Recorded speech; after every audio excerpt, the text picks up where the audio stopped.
I'm in the L Word podcast. I'm in the Combination room L Word podcast.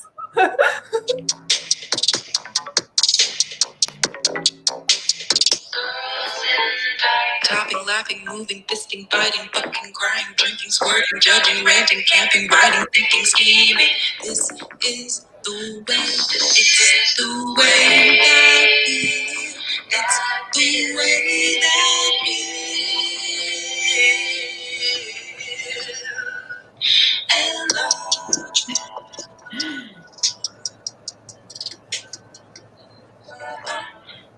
Hi, I'm Riese.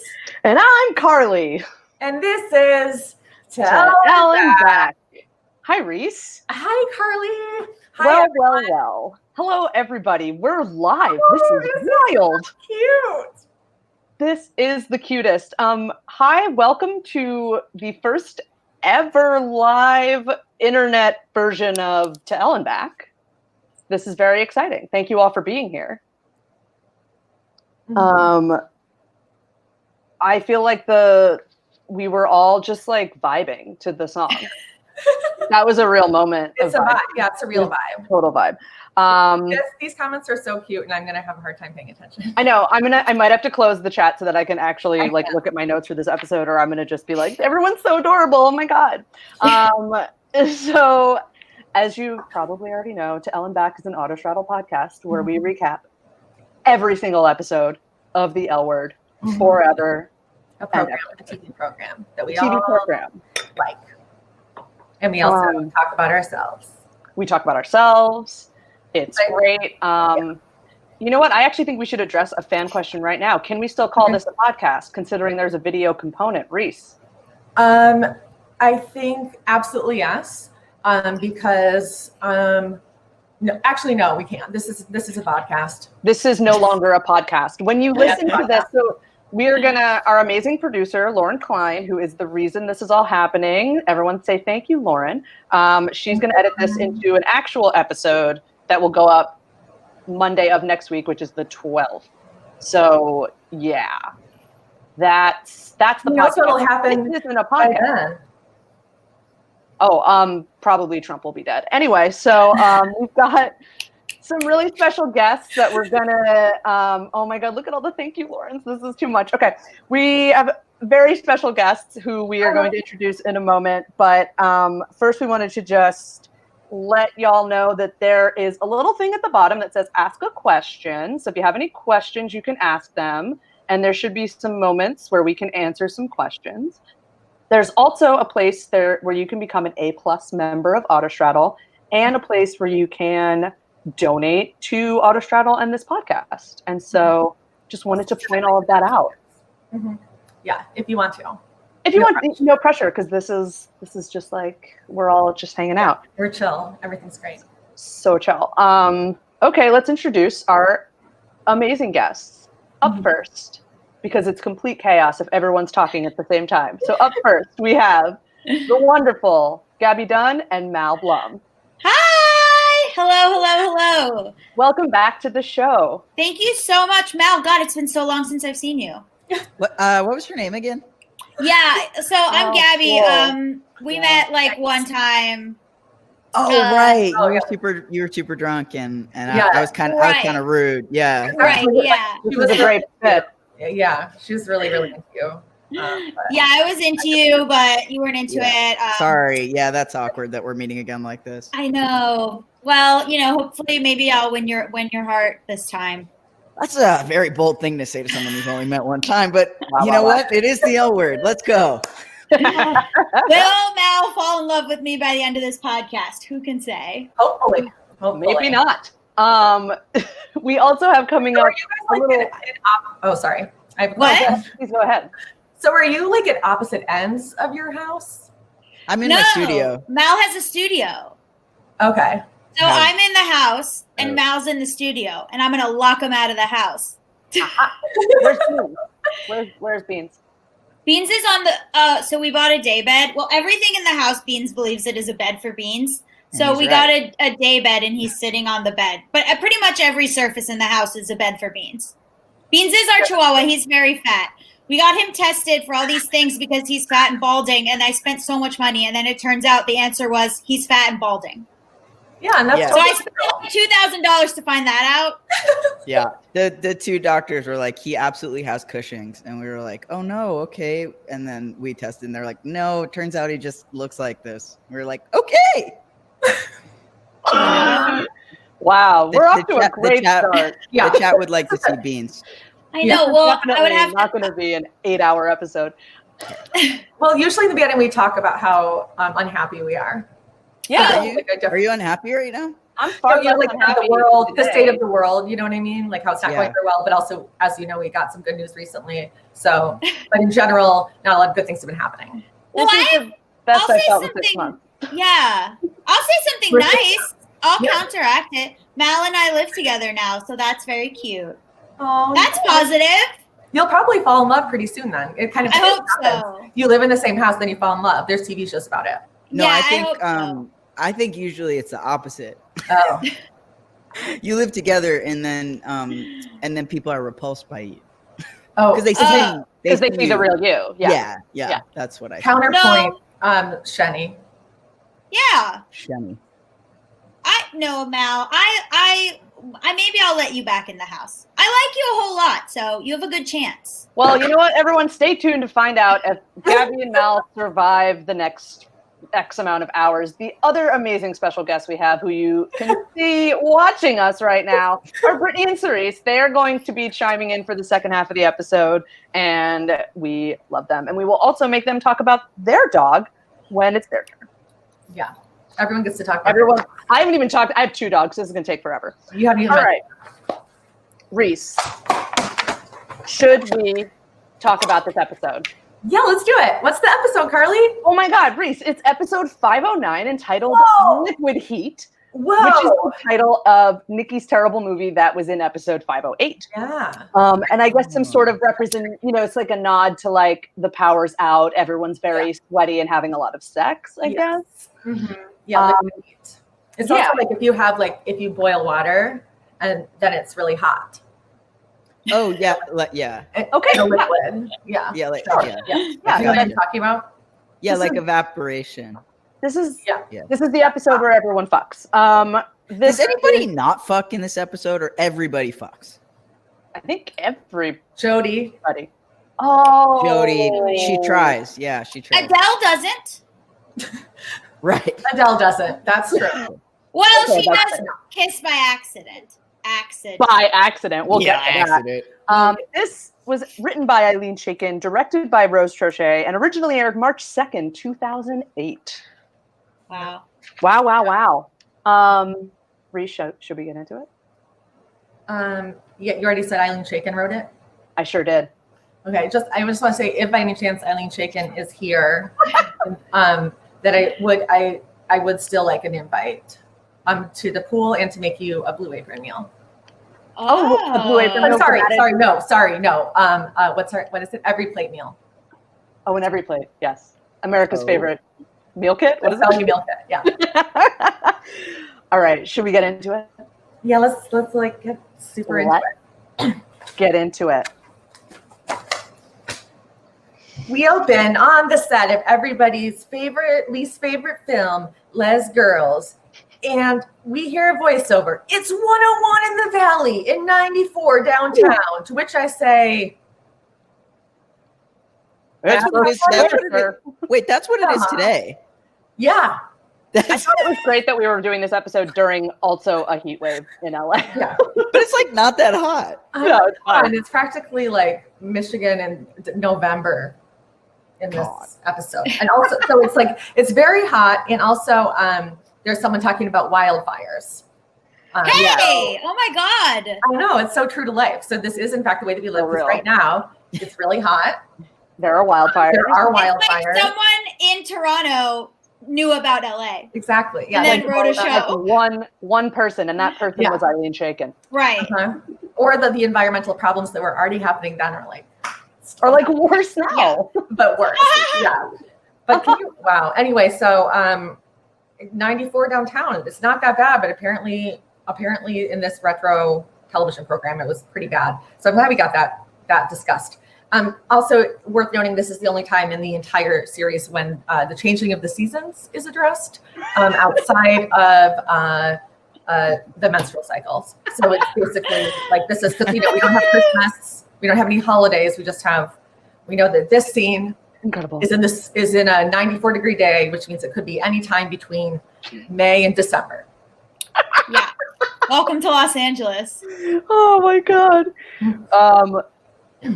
A PA is handing out water bottles on set. Everyone's very sweaty. I love how sweaty everyone is in this episode. Like the person who's had the spritzer, whose job was to spray every person before they rolled, was like, they had so much to do this episode because everyone is dramatically wet. It's so I loved it. It was good representation for hyperhidrosis. Oh, yay. That's important. Which I have, if any of you also have it. Excited for you. And you're a really good representation for hydrohidrosis then. So they Greg has an Elmo tattoo. Greg, a grown adult man, has an Elmo tattoo on his ass. Yeah, was And that the real? makeup Or I was that like, just for does the Eric character? Mabius have a Elmo tattoo on his ass?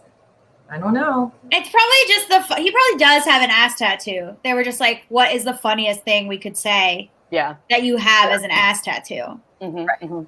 This was shortly after like Tickle Me Elmo, so it was probably really That topical. is not true. I realized that as I was saying it. That's not true. Can we L stands for lies. is that your L word? Save that for later, Mal. Can we talk about the decor of this room? What is Tim's, I'm sorry, was it Jim? Is fake Tim? Yeah. Played by Greg. Jim Gregg's bedroom is bowling themed? What? Yeah. Who outside of the age of 7 has a really themed bedroom? Well, I think it's someone who's like, what do men like? And then they think, and they're like bowling? Brittani lived with Tim and he didn't have a swimming themed bedroom. Yeah. Oh, well, maybe they're like, oh, he likes a sport. And then they're like, sport, think. And then they were like, Bowling. Mm-hmm. Not too much of a masculine sport. A sport that everybody can play. Yeah. Gaby has a. I really don't know. Shush. Gaby has a Skip themed it. office. Yeah. Well, we moved in together, and so I've been, all of my movie posters have been relegated to this office to live in shame because Mal doesn't want me to have movie posters in the house. How many movie posters do we have in the living room? We have 3, but I wanted there to be 5. Okay, so we all compromised. That's love. That's amore. That is amore. Gaby, Someone's just so you faking know, amore. the chat is saying that you should maybe hang back from your mic a little loud. Oh, okay. I wasn't sure. Sometimes when I'm doing my professional podcast, you have to lean closer. It's called Just Between Us. There's also one called Bad with Money, just in case you guys were wondering. Wow, this has gone off the rails. We're not even out of the cold open yet. Go. I'm sorry. I'm gonna be back here. I'm not gonna say a word. I'm not saying a word. So speaking of amore, Nikki and Greg are supposed to be in bed together, but then the lights go out and Tina's like, ah, and then we have the shit. Yeah, she loves that word. She loves saying shit and fuck on the show. Yeah.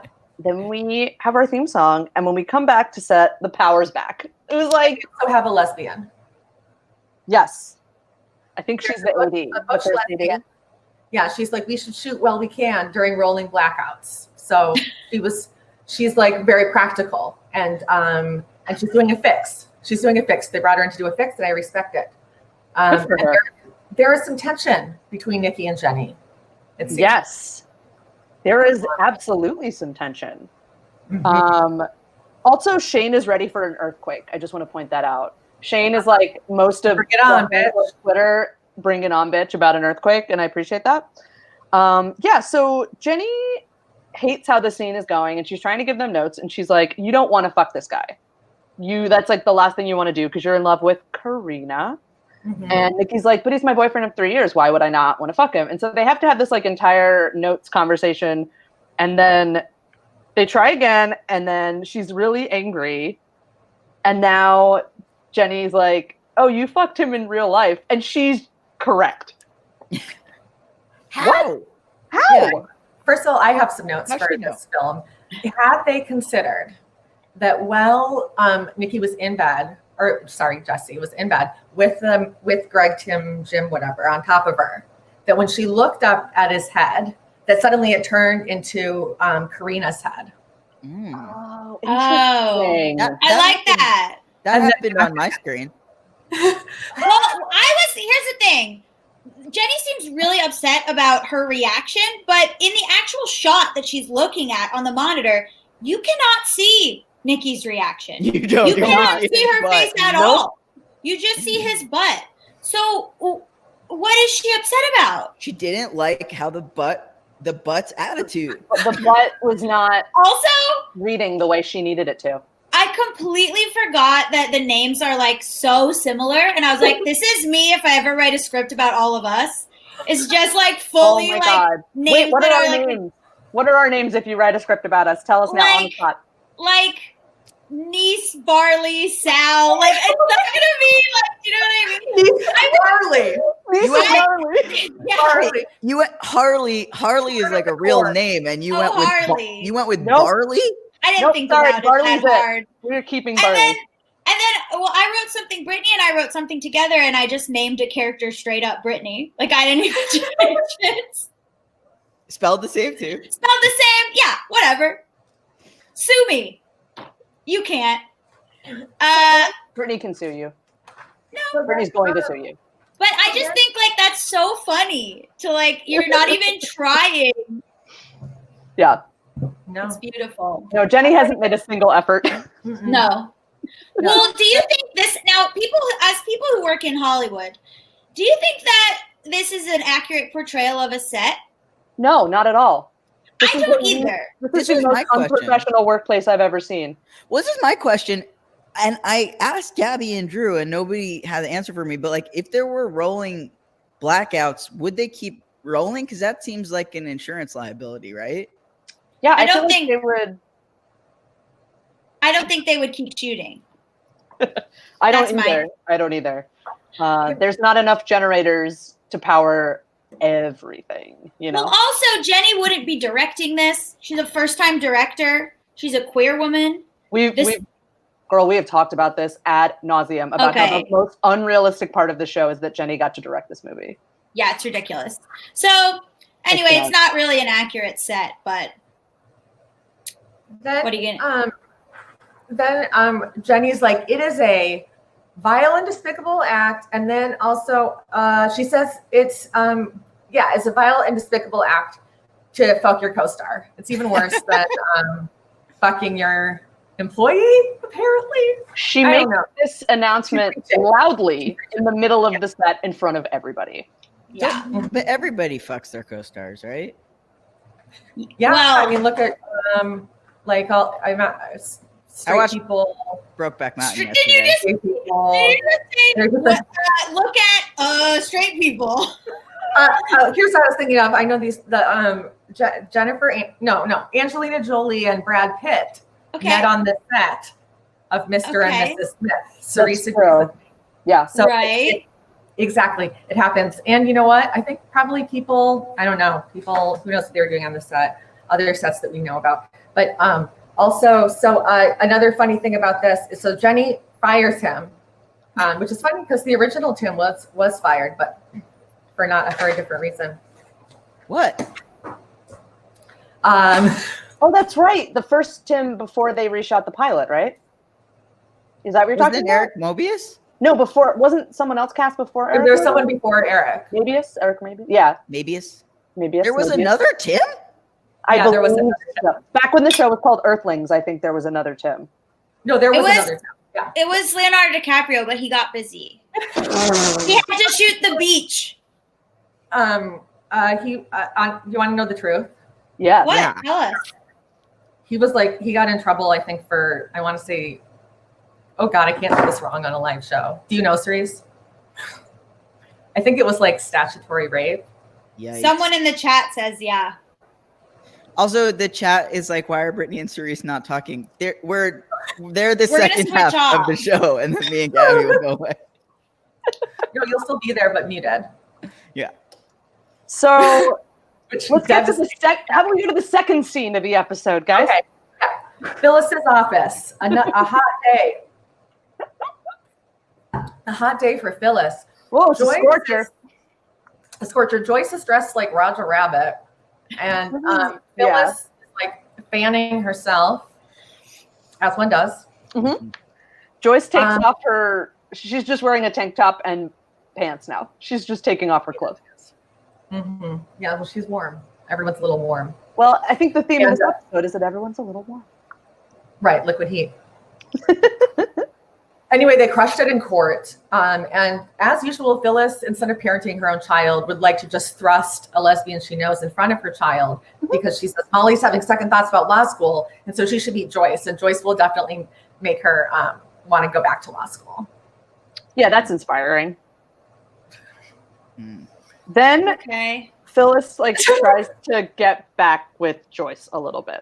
She's like, "Oh, Right. if I hadn't been so foolish," and then I wrote this whole quote down because I thought you would want to hear it, Reese. Joyce do wanna says, hear "It's understandable, given that we just had this little triumph together, and given how smoldering hot the two of us were in the sack. It's understandable that you might be feeling a tiny bit amorous towards me right now. I'm just trying to stand by my convictions here, my dear. But you are making it awfully difficult in that sweet little slip of a frock." Incredible. This is a bad time to say that Joyce reminds me of my therapist. No, this seems like the best time to say that. I can see that. A lot, right? Well, it's funny that Jane Lynch has gone from this kind of stuff to hosting game shows for Middle America when she's got such strong top energy and then everyone's just like, haha, Glee. And I'm like, You know what? You know what I'll any say? concept. You know what I'll say? And this is one of those, I shouldn't say this on a live show, but I'm going to say it. Ever since the wine cave incident, she kind of went down an Ellen path. Oh, no. She was very mean to my ex-girlfriend. We do not like her. I met her once. She was quite nice to me. I don't know what the wine cave event is. She said that everyone has a wine cave, okay? And that it was Pete fine. Buttigieg is Was fine. What's the wine cave? Sometimes that's what I call my butthole. So The Yeah, wine cave? what was she talking Yeah. about? Yeah. Who doesn't want a wine bottle in the butthole? Everyone wants that. Reese Yeah, knows no, that she's especially mean. now. Reese, I you know that know. Jane Lynch is mean. I'll say I it do. here. Mean. Whatever. You heard it here first. Jane Lynch is mean. Jane Anyway. Lynch, I challenge you to a top off. With Here your- and now. Standard duel. You could Put just do up a your duel. dukes, Jane Lynch. Are you going to fight Jane Lynch, Gabby? I'll fight her. No, yes. not Yeah, again. that would be cute. Oh, wow. I would I'll love fight that. her. I We're don't all have anything. desperate for I don't entertainment. have anything to lose. I'm a controversial figure. I'll fight her right now. Gabby, you have to stop fighting people from Glee. So we go to the planet. Where Alice and Tasha are bringing ice. Yeah, we got some bags of ice. Very exciting. Yeah. We get every time they're at the planet, we get some exciting exposition about what's going on. Yeah. This What's the day. big And event this time? the big event is the showdown with the she-bar bitches, as the characters would say in the scene. They say she bitches, right? Uh-huh. It's very funny. So I guess the she-bar gals have invited the whole cast to come and sit down and have a little chit-chat, despite really it just kind of being a thing they wanted to talk to Kid about. But the whole group gets to go. Everybody's gone. Because it's funnier that way. It's fun. It's like a It is. little Honestly, it was mob Yeah. thing. Like, it's cute. This show likes to skip genres, you know? I like when it's self-referential in the right. Yeah. Like, I think that Alice is like, yeah, well, we met one time, but I guess I'm going. You know. Yeah. Tasha's like, I'll be there. Like, Yeah. there were. Another thing about this scene is that Tasha looked really cute. Yeah. Mm. And Cindy's look is a reference to Michelle Pfeiffer and Scarface, right? You're skipping You're ahead. not on that scene yet. Oh, I'm Gabby. sorry. Oh, I'm You're sorry. on- Oh, I'm sorry. You're jumping ahead a little bit. Mel's face. So we're back on set, and We're back Tina yells at Jenny because she fired Greg, and she's like, "Please don't fire Greg. You need to unfire Greg." And then Adele has orchestrated William to call and ask Jenny to unfire Greg. Mm-hmm. Is that an accurate reading of the situation? Adele is still scamming around. She's jumping in and saving the day, just like scammers always do. And I love Adele, just always there to save the day. Always there to save the day. And then Jenny's like, ugh, has anyone seen the dumb shit actor boy? And then she's like, I actually related to this moment. She's like, I can tell that everyone's talking about me right now. So listen to me. I'm sorry I lost my temper. He's no longer fired. And also, I had a question at the scene, which is, why is everyone wearing pants if it's like so hot? Yeah, that's a good that point. is true. Well, on a set, isn't it? So it's like, because it's dangerous if you're not wearing pants. That's just a closed-toed shoe situation. Closed-toed shoes. Yeah. I work in Hollywood. So I mean, they'd all be wearing shorts and docks, right? Yeah, exactly. So it's very unprofessional that she fired him in front of everybody, right? But that, I guess, directors are allowed to be nuts. That's sort of what we've all decided. But not lady directors. Only male directors are allowed to be nuts. That's fair. That is fair. Jenny has been unprofessional since day one of this project. So her firing someone in the middle of screaming at her girlfriend, who is the lead, is like pretty par for the course. Like, none of this is that shocking given her pattern of behavior. But no, this is not normal. This is very bad. I would say if Jenny wasn't fucking Nikki, that Nikki and Greg's decision to fuck each other would be unprofessional enough that maybe Jenny could be unprofessional in return. But like, Jenny has a leg to stand on there. Zero legs. Zero legs to stand on. Zero legs. And they're both in pants. Both of Jenny's legs are in pants. And I think she's probably very hot because she's wearing all black. So that's just, maybe she has hyperhidrosis. Oh, maybe. Black to cover it up. Anyway, speaking of pools of sweat, we go to Bette's swimming pool, where Jody's just going to walk in like Ophelia. And I love that. I was so like, hot. Great, perfect. Just walk right into the pool with your clothes on. I love it. Pulls a real Virginia Woolf. Yep. Yeah. Rocks and I've done that though. Did you find your clothes to be very heavy afterwards? Yeah, it's hard to then get your clothes off. How are you going to be like a dramatic teen living in South Florida if you don't walk straight into the pool in a haze of sadness? Dude, believing yourself to be the lead in a Sylvia Plath novel. Yeah, I don't think Jody was sad. No, she was just hot. She's just hot. Yeah. Mm-hmm. And she's hot. She's good looking. I went swimming in clothes when I was in Orlando in college. So that's just a Florida thing. Carly, do you remember this conversation we had where I said, oh my God, I used to shoplift. Oh, you said I used to work in an Urban Outfitters in Orlando. And I said, oh my God, that's so funny. I used to shoplift from there. Do you remember that? I do. It was so beautiful. And now we're friends with each other. I know. I had a friend at the time who shoplifted from the Urban Outfitters I worked in while I was on the clock, and I had no idea. And if he had gotten caught, I would have gotten fired. Well, you didn't know me, so you wouldn't have gotten fired. No, but we would have met each other like a long time ago, like in Lost, where they kind of know each other, but then they like are on the plane, but they don't remember. Gabby, what if that's how we met? Like, I was the store man, like I was like the manager, and I was like, it was part of my job that I had to call the cops and like report you for shoplifting after I caught you, and then like that's how we met and became friends. And now then we're married. What part of this do we end up married? They didn't really care, right? They really made you call the cops? Yes, Mal, they did. Anyway. Not if you take off running. That's true. If you took off running, they wouldn't want me to risk my life falling down and injuring myself, which I would have done. So anyway.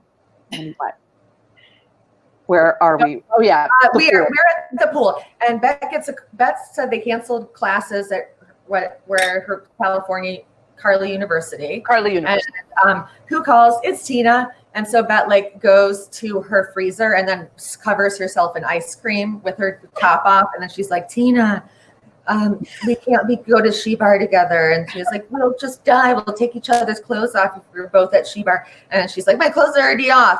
And then they're like, it's like low-key dirty talk, I think. And then Tina says that Angie made a fan, which is obviously a cover for the fact that Angie is missing and no one has seen her. And then like, where's Angie? Is she okay? Where is she? I don't know. She's probably with Helena's kids somewhere. That's probably. She's like, I liked this better.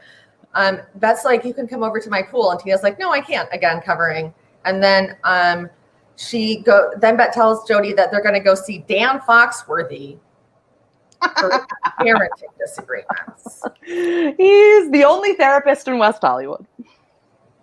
I know. They should be going to Gaby's therapist, Jane Lynch. Yeah. Kristen, my lesbian therapist, who I think one time she said to me, I see a lot of Hollywood lesbians. That's what she said. So maybe she's Jane Lynch's therapist. That would be a real moment. It's going to be a real conflict once you and Jane Lynch get into a blood feud with Jane Lynch.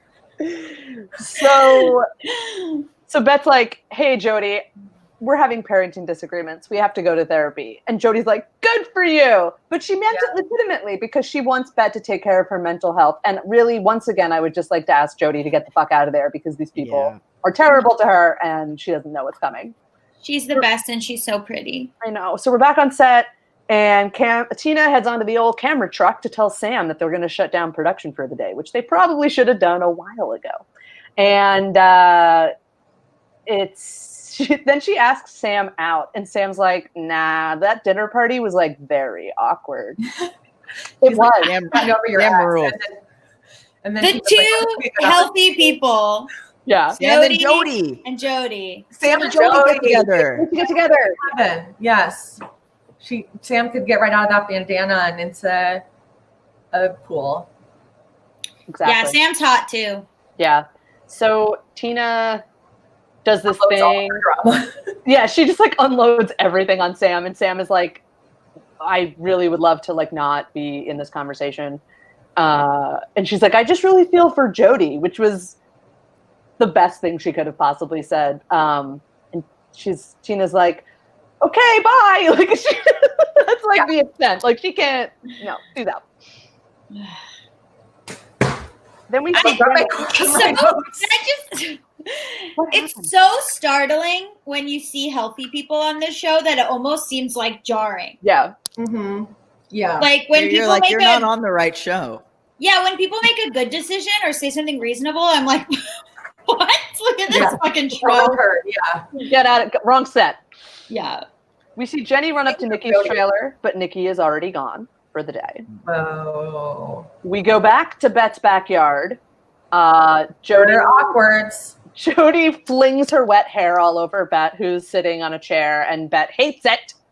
And then Jody wants them to do it, and Bette is like, no, it's too hot out. And Jody's like, no, that's not it. And I was like, here we go. Yeah. You could feel it like that.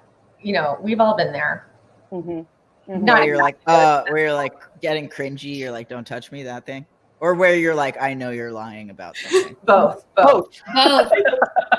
Yeah, actually both. But it never happened at like my pool because I've never had a pool. So I feel like if it was happening at a pool, then maybe I would feel less bad about it because I'd be like, it's okay because I could be swimming anytime I want. Yeah. One time I had a boyfriend who cheated on me with a lifeguard at the pool that he was a lifeguard at. Oof. Brutal. Lifeguard crime? Yeah. Yeah, she was a really good swimmer. They're supposed to be saving lives, not ruining them. What? I can barely swim, whatever. Okay. And then Bette turns away and said, this is so mean. She turns away and is like, I'm in love with Tina. Of course, Jody doesn't know what she said. And then Bette lies and is like, I'm just unhappy with work. Which was horrible. This is did her dirty. That was rough. That is brutal. That is so fucked to do that to Joe, like to say how you really feel facing away from her. Fuck you, Bette. Yeah. That's so low. Yeah, that's very, very. That's out about work. The way I read that scene is that she does it by accident, unthinking. However, somebody wrote that scene, so that sucks. Right. Yeah. Mm-hmm. Whether she did it on purpose or not, someone wrote it into the script. Yes. I know. I have a theory. What? It's that they wrote it so that they could use it in the teaser the week before. Oh. Yeah. Spot on. Well played. Spot on. I'm so smart. You did it. Smart. You did it, Riese. You solved television. I anyway, Jody's like, I want you back, which is a really good song. And then we go back to set where Jenny's sitting outside her trailer. She's writing a note to Nikki. Hopefully it's about her entrails. And then she gives it to Adele to give to Nikki, which is a terrible idea. Very bad idea. And then Shane's like, come over here. And then they sit together. And this little scene shows up in a lot of Shani fan bits. Number one Shani fan, Reese there. Link in the description for all the Shani fan vids that Reese wants you guys to watch. Link in the description. I was never a big Shani fan with them together, but watching this scene, I was like, I wonder if those actors ever hooked up because they do have a chemistry. Ooh. They do have a chemistry. I'll give them that. Probably. Everyone on sets hooks up. It would be disgusting and unprofessional. So yeah, she wants Adele to put the note in an envelope, hand it, but read it first, and then give it to Nikki. Yeah. So if I was going to write a love letter to someone, I would not give it to a go-between like it's fucking medieval times. Yeah. And then like, have you ever heard of an email? Yeah, have you ever heard of a cell phone? A text? Like, so weird. Like, go to their house and leave it on their doorstep. Like, why are you giving this to someone else? A, they're gonna read it. B, they'll probably like fuck with it somehow. Well, this is the thing about Adele is they don't see her as a person. Right. Like that's she's why, just an assistant. But like even then, like that's what proves to be they kind of arrange their own demise because they just like treat her like she's not a person and then the architect of her own demise, Jennifer Schechter. He assumes that Adele's devotion to her because of her fandom. Also. Yeah. Mm-hmm. So Jenny says she doesn't want to go to the She Bar sit down. She wants to wait for Nikki, but she'll go with Shane. She asks what Shane would do, and Shane's like, I would probably have meaningless sex and then feel bad about it, which was a cute little convo. And then Shane says that she's got a straight girl crush that won't go away. Yeah. The sound I like to make, which is also the sound of like a dying duck. Yeah. Then, oh my God. Okay. So here we go. It's the big She Bar mafia scene. So honestly, awesome. This was wonderful. I would like to say as a note, I watched this during the day. And so considering the power is out, I could barely see any of the scenes in this episode. Yeah. That's what I felt about Little Women. It was very dark. I couldn't see it. I feel like I'm very old because there's some shows I just cannot watch because the screen is too dark. Daredevil, couldn't get into Daredevil. Ozark, very dark. Yeah, Ozark is really dark. It's either blue or dark. And also it's this is my complaint. If you're making a television show, I can't, if it's too dark, I can't watch it. But you love David Fincher. I do. His stuff is lit. It's lit. It's lit. I don't mean that in a cool teen way. I mean, literally, he spends a lot of time on it. Anyway, so Thomas hired these women in white tank tops, little shorts, and fedoras.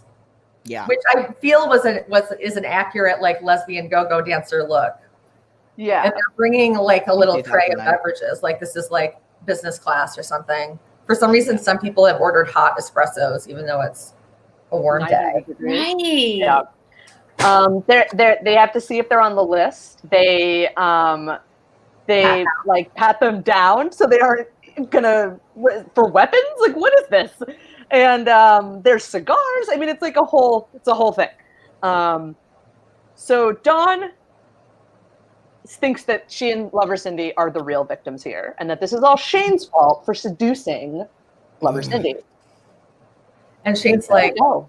So they start a rehash situation. And honestly, this reminded me of arguing with somebody who is making you miserable because they refuse to acknowledge a reality of a situation. And you're just having the same arguments over and over and over again. Because it's like, that's not what happened. And she's like, that is what happened. And it was, just deeply painful. But what I was really wondering is like, what was Cindy's like hair, do you think, an homage to? Oh, thank you so much. Okay, here you go, guys. It's Michelle Pfeiffer in Scarface. That's what I think. Or Drew Barrymore in Scream. Oh. Or what about? I don't think it's an homage to Drew Barrymore in Scream. I think it is, and I'll tell you why. Because it's scary. Oh my god. Oh, okay. Are you saying that because you know that it's an homage to Michelle Pfeiffer and Scarface, and I'm being obvious? No, I actually have never seen Scarface, but I have seen Scream. Same as Mel. Oh, yeah. I thought you were making fun of me for saying something obvious. But I see now you're making fun of me for saying something obscure. Okay. That's fine. Either one. I'm used to it. I don't think anyone was making fun of you. Are you guys going to break up? I don't want to be a part of it. So, okay. So here's what's up. Dawn claims that they did not have permits to be shooting in the neighborhood they were shooting in several episodes ago when she came to set to shut them down. And I think that is undoubtedly bullshit, that this studio film would not have had permits to be shooting in a neighborhood. Also, like, what a turd. You called the cops. Like, she showed up to set. She showed up to set angrily. Yeah, it was a protest. Yeah, and this like one gay extra. Oh no, they called the cops on the cafe. Yeah. No, Kit called the cops. She called the cops on them to retaliate on them unleashing a bunch of rats into the planet and having them be shut down for 2 weeks. I just made that up. I don't know how many weeks they were down. Yeah, it was a while. Significant. But this scene is just filled with iconic dialogue that Lauren will put into the podcast. Indeed. But no, I guess we can't. She can't put it in right now. So I guess we'll just have to tell you about it, which is like Shane's like, let your girlfriend talk. And then Dawn's like, she's got nothing to say. And then Cindy's like, go fuck yourself. And then Shane's like, see, I thought that was something. Great exchange. They're like, who are you? To Tasha. And Kit's like, Tasha's here to kick ass and take names. And then there's like chaos. And then Bette Porter is like, enough. She stands up. She stands up. And everyone else sits down. Bette Porter is now standing. Everyone's sitting, and Bette Porter is pacing around. Commands the room. Yeah, she's pacing. She's going to mediate this conflict. Is this a meeting wide top off? Yes. Yes. Well, no, she won immediately. Like, yeah. Well, she stood up, and everybody else was sitting down. So she won the top off. Yeah. Yeah. Yeah. But then she makes the worst deal of all time. Yeah. Yeah, they gave up too much in this deal. This is a terrible. What did Kit get? Kit got nothing. Nothing. Kit got the promise not the promise, but the expectation they would not attempt to further unleash animals in her establishment or otherwise terrorize her. I would have given up my entire business if I had been in that endless fight that her and Shane were having. It would have been driving me nuts. So I don't know. But they split up the days. Like, this is like a divorce. Yeah. And what Dawn really wants, Hollywood lesbian scene. Yeah, I would kill. Can I just say, I would kill for there to be 2 different lesbian establishments in West Hollywood. Are you kidding me? Or There's anywhere. not even one. We get the chapel at the Abbey, and that's full of YouTubers who hate me. That sounds like a personal problem. Yeah, that does sound like more of a Gaby thing. I'm just saying, like 2, that would be amazing. It would. I want that to happen for us. We don't have any lesbian bars. We don't have anything. I mean, we can't go anywhere, but if we did, it would be nice to have all lesbian. If this were taking place in 2019, they'd be like, okay, you get like the first Sunday in June, and I'll take the first Sunday in July. Because there's really only like 12 days a year that need to be split up. But here they are, like 7 days a week of lesbians, even though most of them are probably just actors who are in the film, in the show. Anyway, so Cindi also would like to be in the film. And Jenny's like, of the negotiation. No. She has the face of an extra, which is funny. And then Jenny is like, she's psycho and tacky. What do I do? And Shane's like, just give her a little part. And so Cindi will be party goer number 4. I hope party goer number 4 is Cindi agrees to, which I was shocked by. I thought she was going to be like a role with a number in it. No, I'm not taking that. But she did, so she's an idiot. But it's great. It was great. It's great. I think Mia Kirshner is so adorable in this episode. Isn't she? She's amazing in the scene. Like, she's just like so funny in the scene. She's so she's funny. such a comedic actress. Now, the whole time you were saying how cute she looks, you have a very big crush on her and her little black outfit with her big earrings. Oh yeah, and the glasses sometimes. Yeah, I love it. Yeah, that's a good vibe. She's a boss. They try to leave. They try to leave, and Dawn's like, I'm not done. I need Alice now. So everyone's involved. This is why she invited everybody. So I need Alice to shout out She-Bar on the look. Yeah. And Alice is like, no, that's worth millions of dollars. And then they're like, what about the podcast? But I have a question because we mention She-Bar on our podcast all the time. And what have we gotten out of that? That's true. Wednesdays and Saturdays. That's true. And John Denbo isn't putting rats into your apartment. Oh my God, if Don Denbo brought rats to my apartment, I would be so mad at Don Denbo. Did you ever have a rat as a pet? I did. No, that sounds like a Florida thing. It is. My little brother did. He had 2 white rats as pets, and they had red eyes. And then they had an allergic reaction to something, and they scratched out their own eyeballs, so their eyeballs were bleeding. But my brother still didn't want to get rid of them. But then eventually, I went to summer camp, and my dad sent me drawings he did of the rats losing their eyeballs. And then eventually, by the time I got back from summer camp, they were dead. Sometimes, Riese, I'm like, you get me. Like, you and I are the same. You That get was me. incredible. All right, so that all worked out. They have a deal. They shake on it. And then miraculously, the power comes back on at this exact moment. And then someone's like, did you decorate this in the 80s? Which now would be cute. Oh my God. So we go. The running bit, but the running bit continues, which is Cindi being like, hi, Shane. Oh, yeah. That's a good bit. I enjoy that bit. So we go back to the planet. There's no AC at the planet, but the power's back on, and Alice really wants to film her podcast video interview with Max. Oh no! Put on your seatbelts, everyone. So in recent episodes, we haven't. It's been really nice the past few episodes. Mm-hmm. It's been nice. There's been no transphobia, but that's because Max hasn't been in the last 3 episodes. He had a short scene in one of the episodes, and in the other 2 episodes, he just wasn't there at all, which was very good for him. It was great for him. I hope he was hanging out with some people who like him and understand him and aren't terrible to him. So Max is back, and this scene is a real fucking nightmare. Yeah. So also, you should note that Shane is operating the camera. This will become important. Yeah. In a moment. And operating the camera. Yeah, Shane has no idea what she's doing. And although it happens a little bit later, it is worth noting that this is an accurate representation of what a video camera did look like at that time, including the effects available for usage while filming. Yes, that is accurate. 2008. They're doing a apology video because, just like Michael Scott, for the podcast. Just like every YouTuber, sitting, crying, being like, well, Gaby's not nearly as good at this as YouTubers of today because she's not crying and she's deeply insincere. I never apologize. I won't apologize. I'm going to find a situation where you have to apologize. I'm going to personally create. Well, they've happened a bunch of times. She apologizes all the time. Yeah. Alice says that apparently, she won't even say that, she won't even admit to doing it. She'll say apparently she said some uncool things about trans people. And then but apparently also she didn't really give a shit that she'd said uncool things about trans people until Kate Kendall from the National Center for Lesbian Rights got mad at her about it.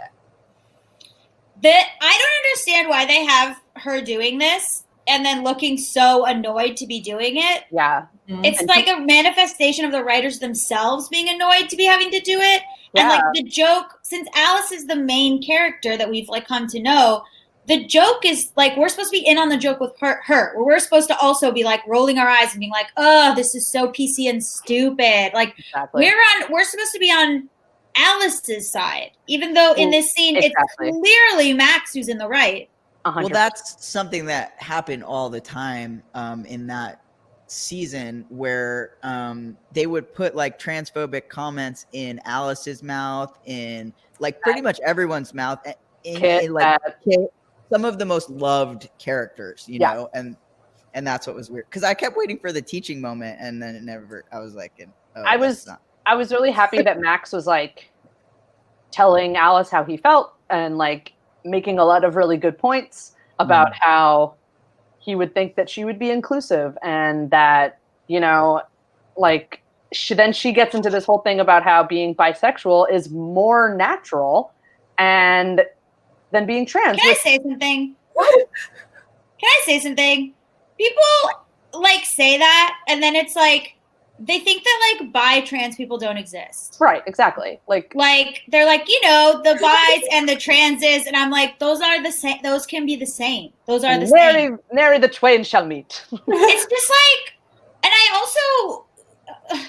I just don't understand the whole thing. So she's annoyed, and like Shane also doesn't care and is like not caring about where the camera is and stuff. They're all just like put upon by having to care about trans people. Like, oh, so exhausting. It also like went from like they were having like, okay, if you had stayed longer on that scene and like, because they were talking about, she's like, okay, like the parts of the community and blah blah blah, like they could have some discourse about like what parts of the community, blah blah blah, but then out of nowhere she's just like, I don't know, I just think you're unnatural, and you're like, what the fuck? Yeah, no transition into that. Like, and I for Max like stands up for himself, but he's also a pushover. So like, there's like, he doesn't really fight back. He kind of, I mean, he does, but like not. He's just not a fiery personality. So, and he's an outsider to the group. He's, you know. Yes, absolutely. Still, after all this time, he is still an outsider to this group. Yeah. And like, so we cut away really quick to Bette picking up drinks for her and Tina, Kit suspecting something's up with that, and then we go back to the show, and Max is saying like, well, at least Alice is like a better boss than his boss at Intech Mode. The fish nor fowl guy. What? That the fish nor fowl guy? Oh no, that was his coworker. Yeah, just like Max. So I want to say something about Shane with the camera, and how Shane fucking around with this camera. All you had to do was make sure you didn't need to move the camera. You just needed to make sure it was rolling. So by fucking around with the camera, changing all the settings, zooming in on boobs at like another table and some girl's terrible tattoo. By doing all of this, Shane has completely delegitimized everything that Max is saying. So like now the audience watching this not only is hearing Alice's put upon bullshit non-existent apology, they're also seeing that Shane doesn't give a shit. And so in the context of the treatment of Max on the show, this is beyond insulting. And it almost feels like the writers of the show themselves trying to fake apologize for how they've treated Max for all these years. And it's garbage, and I hate it, and it's just absolutely gross. I didn't even think about that. That makes so much sense. It also feels like they don't think the scene was important enough on its own. Like they had to add a joke to it. Like they had to put this Shane with the camera joke on top of it, because they actually didn't really want people to be paying attention to it or to get any out of it. Exactly. They wanted it to be, they needed like an extra joke. Like having Max trying to talk about trans inclusion while they're like filming. It's so tacky. It's gross. It's super tacky. And if I would want to encourage everyone who hasn't to watch Disclosure on Netflix, because there's a really incredible section in Disclosure where they talk about the L word and the terribly problematic representation of Max on the show. And one of the things that is pointed out in the documentary, which I was like, oh, duh, of course, is just like that the show and the writers in the show are coming from a place of like, we are cis lesbians and this is our view on things. And so it's like through that lens that we see Max. And this scene is like such a great representation of how problematic that can be. Yeah. Anyway, every scene with Max in it is a great representation. True, but there's something extra shitty about this one where they're literally like, oh, we don't even want to apologize. Like Max is making us apologize, and like we can't even operate a camera. Like, oh my god, you guys, there's so much going on that we like could not possibly be like fucking paying attention. One thing that like Zeke talked about when he was on the show with us that I thought of here is like at the end when Max is like, when he says that like, well, at least you're a better boss than my other boss, that it's like sort of setting an example of like, you should settle for this, like for this like mediocre fucking treatment. Like they just send that message to him when he was growing up, like that this is the best you're going to get in terms of like a community is these people who like, at least they're better than your other boss. And like, that's bullshit. And no one Max, should, you know, Max says in that same line, the rest of that line is even though you're transphobic. That's what Max says to her. So that's cool. Yeah. Also, it's like, how long have they been friends at this point? You know, it's like 3 years, like 2 years. Yeah, it's not like he works growing for pains. her. Like, yeah, it's not like you're learning still. It's like this is somebody who you've known for years. Yeah, that sucks.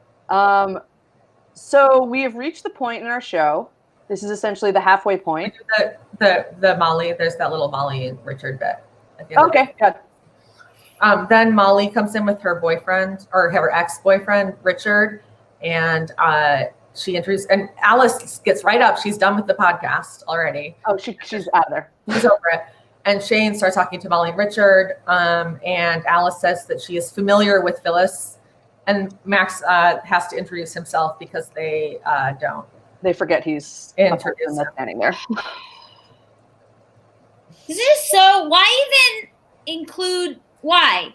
Why Because even do it? Because they wanted us to be. They had an agenda. And the agenda was trans men are terrible. That's the agenda. That trans men aren't a part of this community. That was their agenda. It seems pretty clear. I guess you could make the argument that they didn't know what they were doing, which they didn't know what they were doing, and there were no trans people involved in the writing or the production of the show. But I also think that they had to, on some level, know how deeply shitty all of this was, and had to. Except the only thing that isn't Billy and Max's sex scene. Yes. If the L Word gave us one gift. Yes. That's it. Not worth it for the rest of it. So good. We're almost there. We are now going to change guests. We are going to switch over from Gaby and Mal to Brittani and Cerise. Yes. This is very exciting. Gaby, Mal, thank you. We will speak to you again in a little while. I'll be back. Well, they'll still be here, right? Just want to be clear. Was not talking about Tom and Max's sex scene. Billy. Oh, right. Billy. Sorry, Alan right. coming. Yes. Tom and Max. My bad. Yeah, it was. Anyway, thanks for having me. We'll be back. You'll be back. They'll be back. You're just gonna mute us. Yeah, Lauren will do it. Yeah, Lauren's muting you, and then at the end we'll talk again about our lives and our experiences. Bye. Yeah. Are we unmuted? Yeah. Yes, you are. Do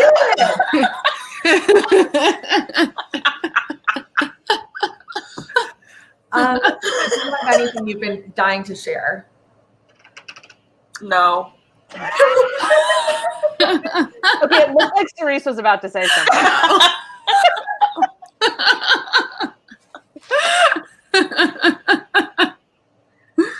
Hey, y'all. I will start off by saying that Cerise finished watching the episode, said it made her very horny, and lit a bunch of candles. Why are you putting me out there like that? Oh my god. Proper like response. Do you have any Shiloh updates? We were talking about beans before, and I really wanted to make sure we had a chance to talk about Shiloh. Oh my god. Shiloh almost got eaten by a coyote yesterday. What? It's a recurring thing. She just is determined to, we get them in like our backyard, and she's just hell-bent on chasing them away. But the little thing doesn't realize she's only 6 inches tall. And They never know how tiny they are. yeah. No, you don't. Well, I'm glad she's okay. Thank you. Yeah, it was really scary. I don't like that. I like screamed at the coyote and like did the whole. Oh, you did big arm? Big arm? Yeah. That's what we're supposed to do. Yeah, that's what we learned at camp about bears. Just like the bigger bear.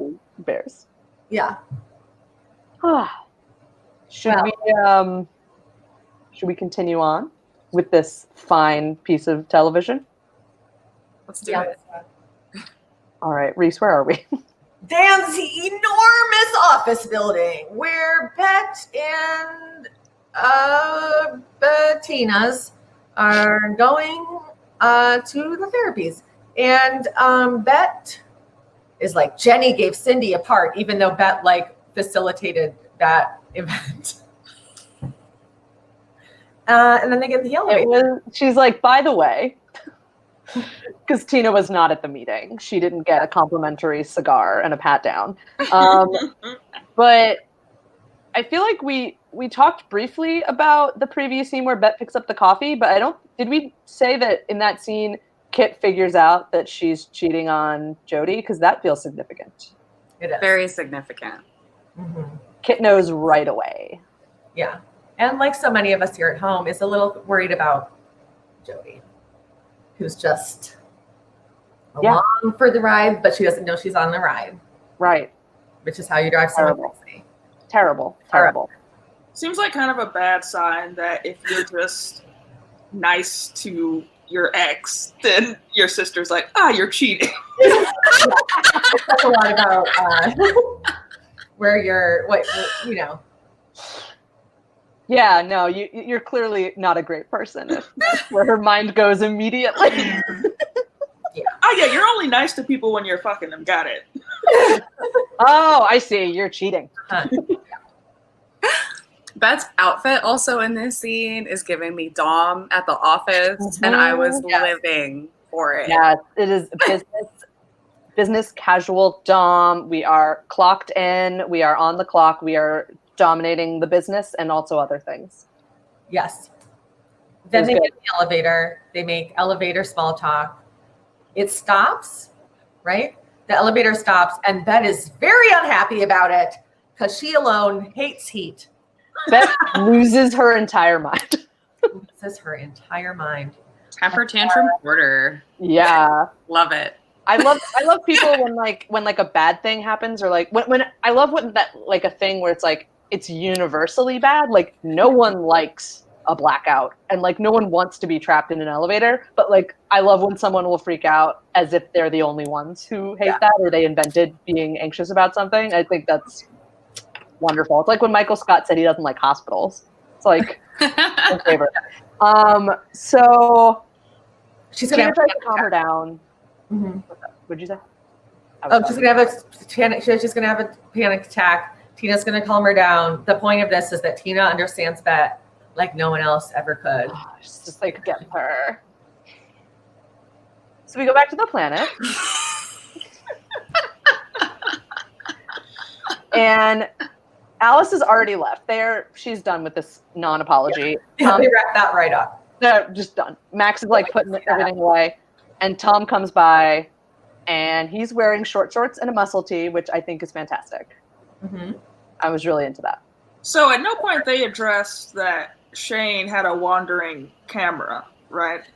Right. No, it was not addressed at all. Okay. No, that's going straight to the web.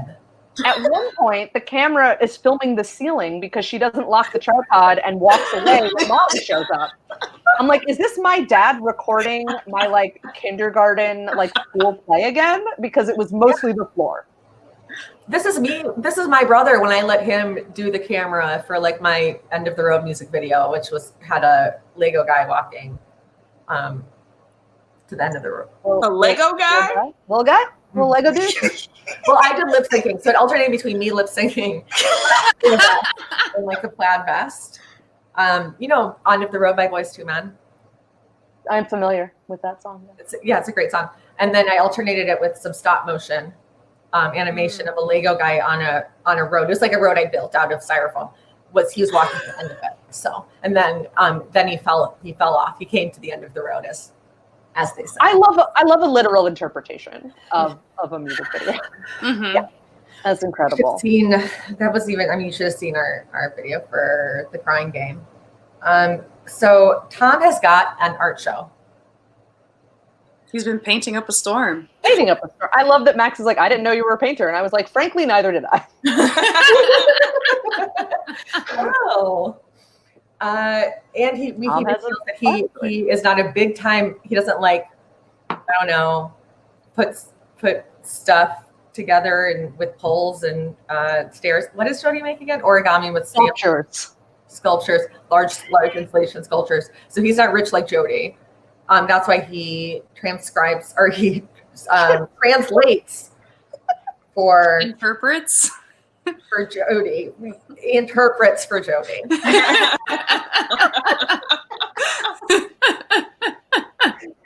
And Tom does that thing where he asks where Max's girlfriend is because he wants to know what's up. And Grace, our best friend Grace, is back in San Francisco, and they have, in fact, broken up probably 17 times. She's not still stuck in Illinois. She is, or where were they? What state were they in? In Illinois, right? Yeah. Remember, because Brittani sent in some information about Max. Yes, that's right. Mm-hmm. Yeah, Winnetka. Yes, exactly. So Tom says he was like kind of freaked out. He was like into him and then was kind of freaked out, so he kind of like stopped coming by. And then Max is bummed, and that's real. But then he's like, "Hey, let's go out, like tonight." Yeah. So when he was like, I was sort of into you and I was freaked out, was that also a transphobic comment, or was there something else happening? Okay, it was. So. I was like, because he thinks Max is straight and doesn't think he's gay, but it was that. Okay, I was right. Well, Max is always afraid of his own feelings. He was freaked out by his own feelings. I didn't want to dislike Tom, but now I have to. Yeah, based on Max's face, like he looks so like crestfallen when he says that I was like, yeah, that's definitely in reference to him being like, ooh, transphobic. Mm-hmm. I feel like that's an internal journey that Tom could have very well kept to himself.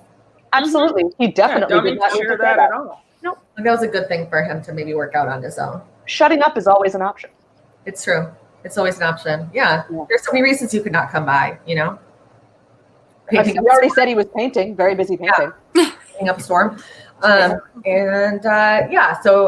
the way that was played was that Max said yes to the date. So thus we have that example of a thing that's not okay to say. That's an okay thing to say, like always.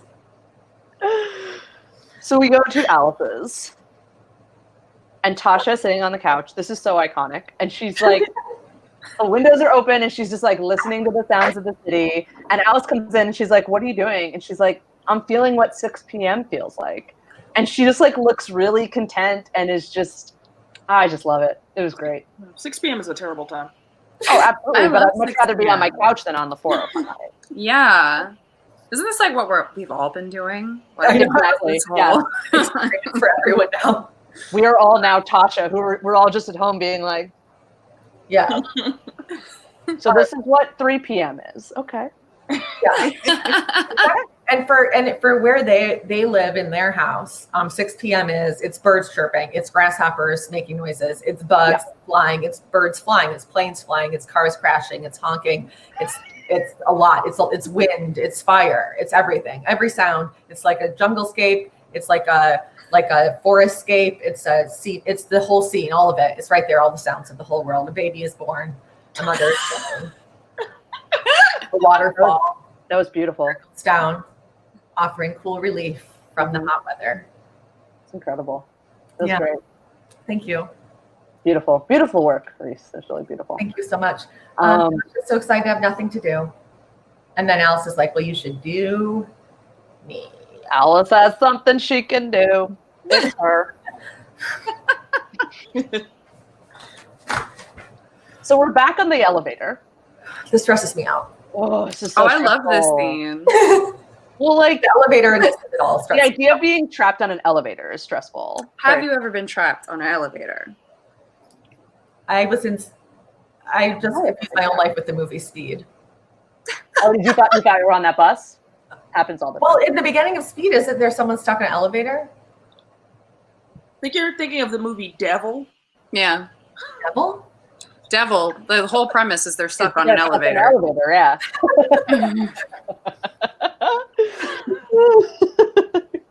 I think Well, I know that elevator has always been my go-to like fantasy answer. Like if you had one fantasy, like blah blah blah, it's been elevator. It's not really true. I just like feel like I always have to have an answer. But I feel like I came up with that from this episode. Oh, that's so funny. Wait, what's your real answer then? My fantasy, Ted, just have sex in a bed. What's wrong with the bed? It's pretty boring. Nicole says there is an elevator scene in Speed. Oh. Okay. You are also, my fantasy is also a bed. It's built for that kind of thing. You know what I mean? It is. I think that's nice. It's nice to have room to spread out. Their first question is, do you think Dan knows that we're here? Yes. Yeah, he definitely knows that you're there. Yeah. The power went out in his building moments before you were due for your appointment. He's probably very aware. Time for Dan Foxworthy role play. Oh man, this is so hot. That's my fantasy, actually. Oh yeah. Hot. My fantasy is talking out my therapy sessions with Brittani in an elevator in our bare feet playing footsie. Hell yeah, bare feet in an elevator. Nothing I love.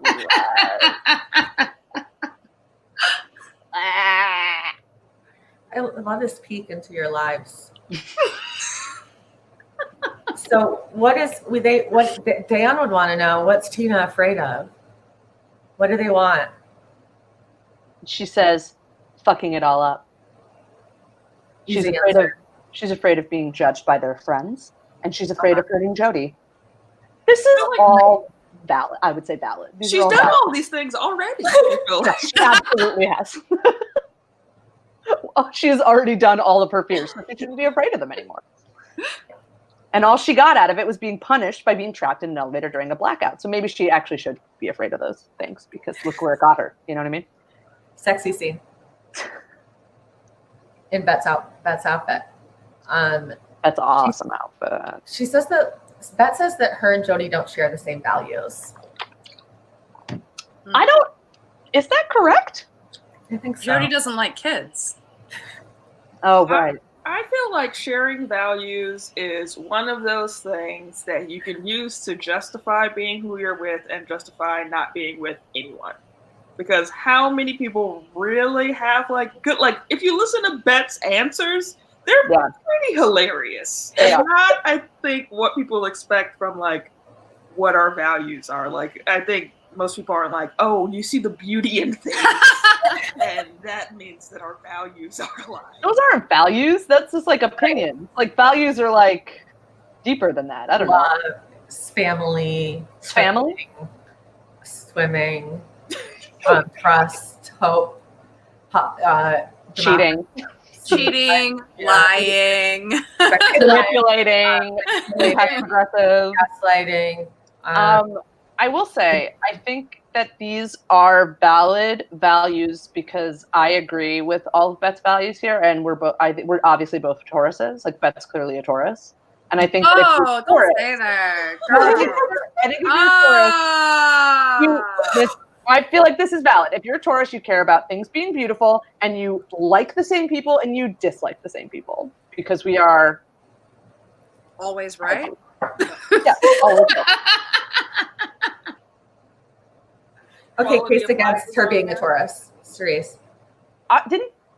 Case against Bette being a Taurus. Case against being a Taurus? Bette being a Taurus. I make that up. I must be hearing this wrong because there is no case against being a Taurus. No, against Bette being a Taurus. Oh, against Bette being a Taurus. She's a Capricorn. Okay. Thank you. There's a Taurus in there, okay? I agree. Bette is a Libra, I think. I could see a Libra. I'm a Libra. But I know I'm terrible, so it's okay. I don't think Libras are terrible. I don't think they're terrible. But we do appreciate the beauty in things, which is a big value, And Jody probably doesn't because she's just an artist. I mean, I guess, Jody doesn't want kids, and Jody is poly, and Bette is into having kids and is a cheater. So I guess those are all different values. It's also funny because this is just the writers never seem to have like a set intention, right? Because all this stuff about like what were they doing by being transphobic? Right. I think they were just being transphobic because then you get to scenes like this and it's like Bette's supposed to be like waxing poetic and being deep about what her values are, and like it's like I care about quality of life. Like they meant that scene to be like this is a deep connection, and the way that they thought they would get that across was by saying like I love when oranges are in a bowl. Like that's essentially what she's saying. That would be a shared value with Sherry Jaffe because she had that whole citrus bowl at her party at the end of season 4 that Shane's keys were in. Remember that? I do, because I remember everything that ever happened in the L word now because of this podcast. And sometimes I forget like actual words that people use for normal things because all of the L word, and I'm old. So we're old. It's just what happens. Yep. Also, the thing is that Tina, attention to beauty, and they're comfortable with people in each other's world. But Tina liked Henry, and that does not reflect an attention to beauty or people of the worlds that are comfortable. And also, who is in Tina's world? She still doesn't even have fucking parents. Who's in Tina's world? That's It's just all their own friends. Yeah. Like, oh, you happen to also like our mutual friends. Right. Yeah, the friends that had is the thing at the end. Anyway, Lauren, put that in. Oh, and they both rather stay in on New Year's Eve. That's kind of cute. Isn't it? What's that? Is this also the scene where Tina reads her and is like, you only care about this because it's an affair? Was that this one? Yes, it is. Yes. Mm-hmm. Okay. Yeah, another example of just them not knowing that Tina is right. Like, it's just, again, the writers being like, oh, we're going to say this. And it's like, no, that's exactly it. That's 100%. Spoils the entire game. Bette does only care because it's an affair. It's exciting. They're sneaking around. Like, that's all she cares about. Yeah. And so... Bette says she's, like, feels compelled to destroy good things. And Tina says that she was awful with Henry, which is true. She was. Yes. And then she's like apologizing, and then Bette like takes 4 hours to move across the floor of the elevator to sit next to Tina. Like she like totally like worms across the elevator floor. It's a very strange choice. Yeah. That was definitely a direction thing. They were like, if you stand up, we have to move the camera, and we don't want to move the camera, so you're going to have to get over there without standing up. And that's what happened. She did it. She did it. Proud of her. Took a while, but she did it. And then, that's the moment where she's like, Tina, I love you. And Tina's like, no, this is just an affair. Like what you were saying, Brittany. And Bette's like, it doesn't feel like an affair. It feels like I'm coming home. A terrible thing, which is that I started saying the lines out loud. I like already knew this whole speech. Because it's like it feels like coming home, and I'm a broken person now. And then a romantic swell of music, and then they make out. Cool by Freeze Pop. Yep. I listened to this song 5,000 times. This is like the score of half this episode is the song by Freeze Pop. So we go back to set. Jenny and Shane are waiting for Nikki. Shane would like to leave. Molly calls her, and Molly is at home by herself, and the lights keep going on and off, and she's so scared. And Shane's like, what about Richard? And basically, Molly tells Shane that Richard flew across the country to try to get her back, and she was like, fuck off, and sent him away. But not before bringing him to the planet to obviously need to run into Shane. So I thought that was interesting. But the lights go off again, and she screams. She's so scared. She's so scared because of the blackout. Like, how are you scared if you know what's causing the power outage? That's not what she's so scared, Carly. I know, Riese. It's because, what about Richard? Richard, what's the nickname? Dick. What about Dick? So now she's scared.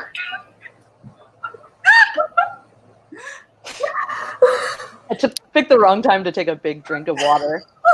That out everywhere. That's really interesting that they named him Richard, isn't it? It is. They could have just named him. What's the name they gave everyone? I forget already. See, this is holes in my brain. Mark. Mark.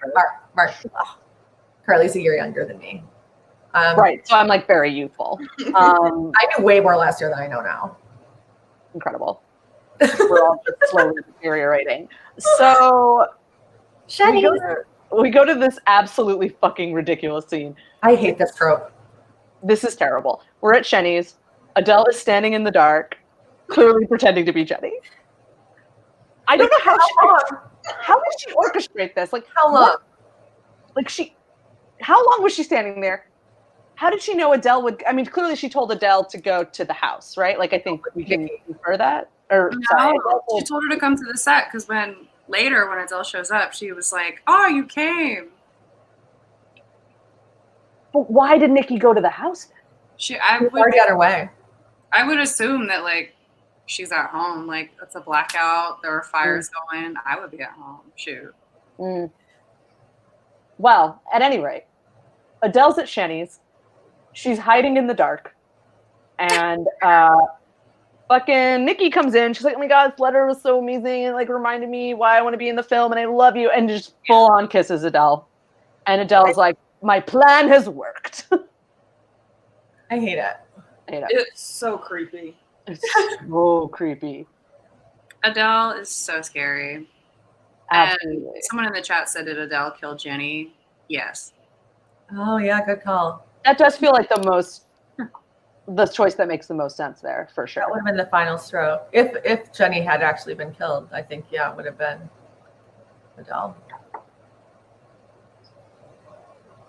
Jenny's alive. Don't make a face. Jenny's alive. Thank you for me.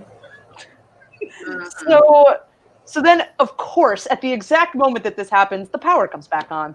Incredible. So now... Did she really not notice at first? Like, I feel like you would notice the smell of someone at first, you know, right? Like, are they the exact same height? Like, same body type? I don't know. This is a they reach. Look exactly alike. I mean, she's single white female-ing her. They have the same bangs. But if everyone with the same bangs looked alike, it would have been very confusing. When did we all have bangs? 2000 years ago? Yeah, 2000. I feel like also if you thought, oh, this might not be the correct person, if you just had that flash, then you'd be like, oh, but of course it is, because then that person would like pull away. They wouldn't have kissed me. They would have said, oops. Okay, None of that happened. I have an anecdote. I've actually done this. It's not Was it to Brittani? Brittany's like, first time hearing of it. No, my last girlfriend, we had like, it was during Halloween and she had come home from the party earlier than me. And we also had like a friend staying here. They don't look anything alike, just for the record. Did they have on the same costume? No, but it was dark. They were both ghosts. And I came in the door and I saw someone sleeping on the couch. And I thought it was my girlfriend. Why would she be sleeping on the couch? Nigga, I don't know.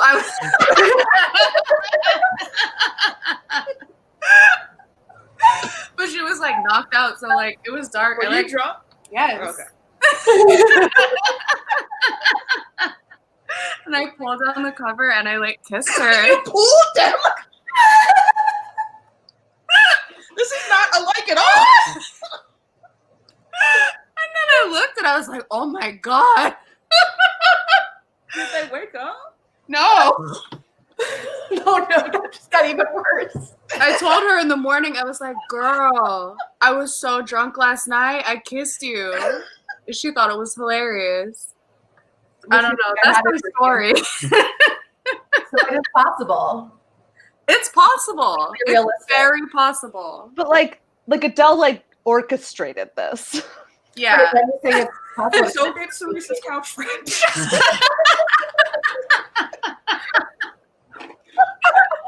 Oh, Cerise's couch friend. That's so fucking funny. Oh my God. Oh boy. And Nikki's like, you look like in the dark. Okay. She's like, of course I do. I got the same haircut. On purpose. Yeah. Which Max noticed because he's the only smart person. Only smart person on the show. And so Adele's like, you have to go to set and meet Jenny, and she's going to be really mad. And so Nikki's like, oh, cool. Like, we just won't tell her. It was like a little mistake. Yeah. And then Adele looks like really mad. Like, Adele's face gets really scary there. Yeah, I think they should have told her just for laughs. Like, we all laughs. That's Cerise. You know? Like, haha. Haha. I guess it would have been a bad day. I told my girlfriend like immediately after. She was like in the bedroom, and I was like, "Oh my god, girl! I just kissed your friend."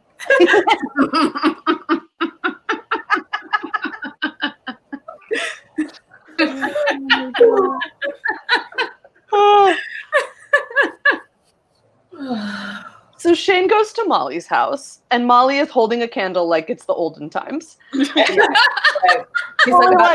a cloak and a candle, like. Yeah, she's got a grain bowl and some. I don't know what I'm talking about. Anyway, see, in the normal podcast, you guys listen to all of the things that I fail at mid sentence just get cut out. It's okay. This is. I have a lot of misses, but I have hits too, right, Carly? So many hits.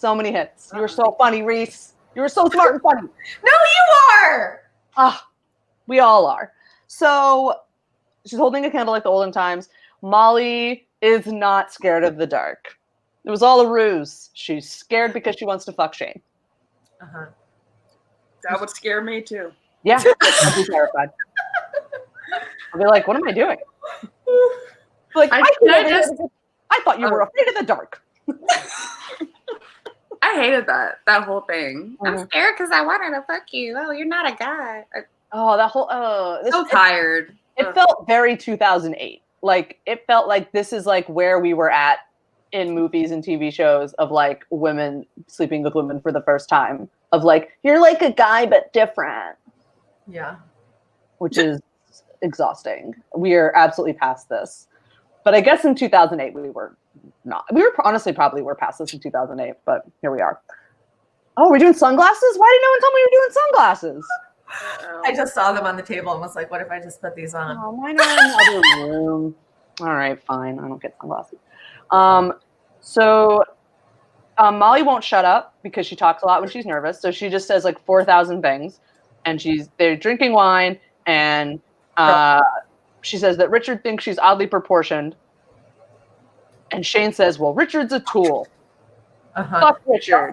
She also says that she caught Rickard, I'm going to go with that, jerking off to internet porn. Wow, how dare he? Yeah, like what? So what? Oh my God, what? Yeah, I feel like at home everyone's like, okay. So surely there's worse. Like what? It feels like a very 20-year-old thing to get upset about. Yeah. Like I can imagine being mad about that when I was 20. Sure. Right. She says that she's not going to marry Richard. I told him that today. And she does that thing where she says, she's like, talks about how, she's like, I know the truth about marriage because I took one gender studies class. And so she's like, marriage is about ownership of women. Anyway, grab the candle. Let's go upstairs. Mm-hmm. It's also wild because she's just using a bunch of big college words and like regurgitating information that she clearly just heard. And that's supposed to be the proof that she's so much smarter than Shane, is that she's just repeating what a professor said. What she's saying is like not like, it's not like, oh my God, worthy. You know, it's like, yes, everyone knows that. Like kind of, it's just, I don't know. It's just sad. Everything is bad. What's about to happen is very bad. Except the song. Is it still freeze pop? Swimming pool comes right back on in this moment. Right back on. And I, again, right back in 2008, you know, sitting in Kate's SUV, listening to the Freeze Pop album that she bought because she liked this song, but it turned out that this is the only good song on the album. That happened a lot with music in this time period. Yeah, because you would buy like, oh, great song, and then I buy the album, and I'm like, why did I buy this? This is bad. Yeah. Everything is perfect now, do, but it's not. Then we go to Tom's house. They made a tiny little set for this. I'm not even convinced they made a whole set for this. I wasn't sure if it was Tom's house or if they were just in the shed. Are they in the shed?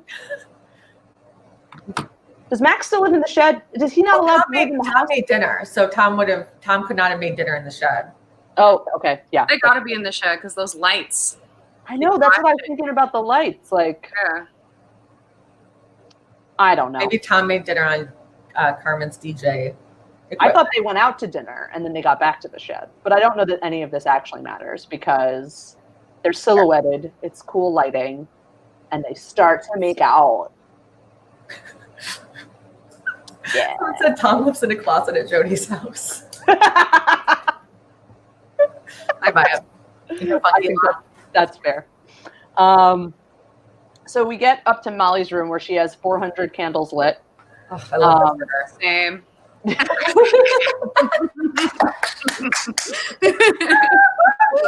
Oh my god! Here, I wasn't calling you Carol, but you can come if you want. Come here. Oh, Come Carol. here. Carol time. Carol, you want to be in the podcast? Yeah. Oh, Did she pee yet? Wait. What do you think? Carol's here. Whether Does Carol have any thoughts about how everyone's about to fuck on this show? Well, I think that what we learned from this is that Molly had a lot of candles on hand, and I like that. Oh, wow. It's dog time. Dog time. Dog break. Carol. So Carol and Shiloh are going to talk about the episode now. Yeah. In their opinion, it needs 100% more dogs. Oh, it's Oh me. my god, Susan's here too. My dogs are in the other room. This Unfortunately. thing on. Boom, boom, boom.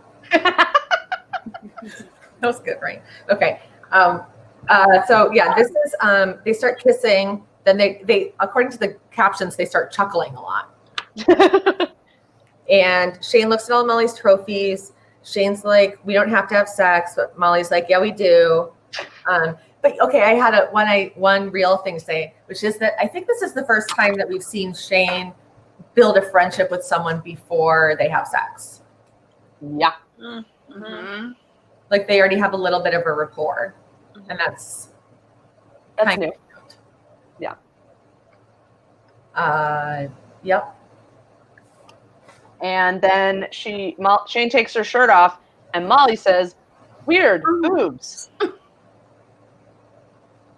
What's happening? What is this? I still say that. It's true. I mean, they've become much more interesting now that I don't have them anymore. Now and then they're novel. Boobs are more exciting now that I don't have ones that I hate. Anyway, it's stuff for another day. Okay, so Nikki goes to see Jenny, who is still on set. And she starts her speech about the letter. It's the exact same thing she was saying before. She clearly prepared the 2 sentences about the letter. Uh-huh. Look how good she was at memorizing, though. I know, she's an actor. She can memorize her. And Jenny kisses her, and they do a bunch of I love yous and apologies and start rolling around. And yes, they are in the bowling-themed room still. They love each other so much. So much. They're so sorry. To fuck on a bowling theme set, like who would do set that up? You got to do it. You got to do it. Yeah. Were there sirens in this scene too? Probably. There were sirens in the Molly Shane scene, heavily, a lot, throughout, a lot of noise. A lot. That's what if the power goes out, the noises go up because the cops are out. I don't understand what they're implying. It's just like I know. when the power goes chaos. out, everyone's just like, just call 911 and tell them that the power's out. Yeah. And I then love drive to call the authorities anytime my power has gone out. Yeah. That's a good use of everyone's time and whatever. Don't call the cops. Anyway, so okay, now Molly and Shane are like doing it, and it's so great. And Molly says the worst things you could say, which is, "You really are like a guy, a really sexy guy. You're so much softer." And then Shane's like, "I don't know if you're ready for this." And I was like, but Shane's also like, I'm not a guy. yeah, Which is a good point because Shane isn't a guy. right. I'm really glad she cleared that up for Yeah. Molly, because Molly seems confused. Yeah. And then Molly touches her and is like, oh, you're really wet. And Shane's like, uh-huh. And she's like, oh, I wasn't expecting that. And I'm like, what? Like, what? Because maybe Molly's never been wet before. That's the takeaway here, I think. Yeah. Because she's never watched internet porn, apparently. She thinks that it's evil because of Richard doing it in Nantucket. I mean, yeah, she doesn't know anything. She responded to, I don't know if you're ready for this with, I'm ready for this. She's lacking imagination. Truly. Oh my God. Okay, we go to Alice's apartment where she has brought a glass of ice over to Tasha on the couch. Yeah. Time for sexy ice stuff and boobs. Yeah.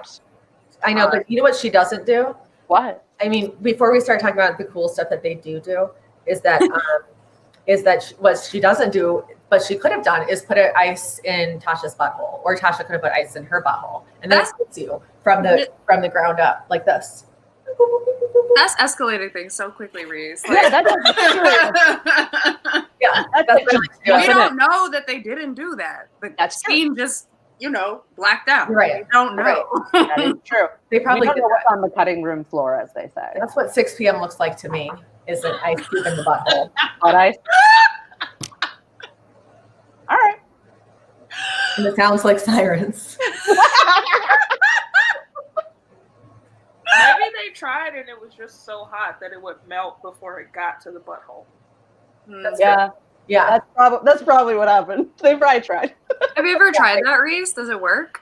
Yeah, I have done that to someone. Yeah. I'm gonna try that later. I don't know.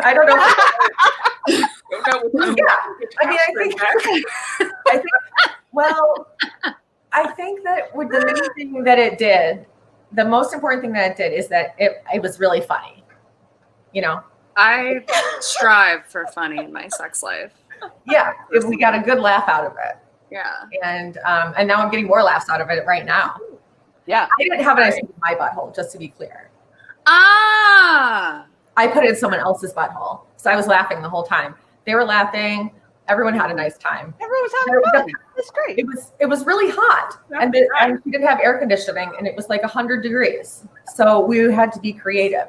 And I am creative. I have a very creative. It is college with sub-concentration in creative writing. Hey, Reese. Wow. Yeah. Did you call it a freeze pop? No! Oh, I could have. That's what we call a missed opportunity. Anyway, Alice and Tasha are doing stuff. Okay, we go back to the elevator. Bette and Tina are like comedically sweaty. Like so sweaty. Take your clothes off. That's my advice to both of them. They still have way too many clothes on. Yeah. Why are they trying to hold on to their clothes in this situation? Are they worried that like if the power comes back on, the elevator door will immediately open? Sorry. I mean, that's what I thought when they did get the power back on and then they had to button up. I was like, well, if they were naked, there's no way they would have gotten dressed in time. No way. I was thinking about that the whole time. As someone who has been stuck in an elevator, I can tell you. Her stuck in elevator expert. You have time to get dressed.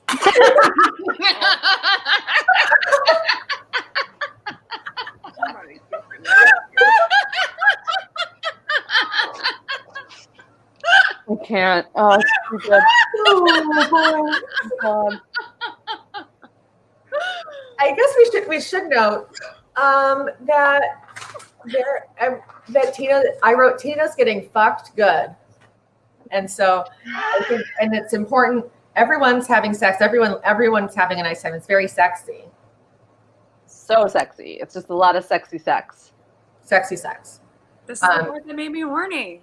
This montage. What the fuck? I thought you were saying that the bowling bedroom made you horny, but it's the sex montage. I think what we all can gather here is it's not that hard to answer these questions.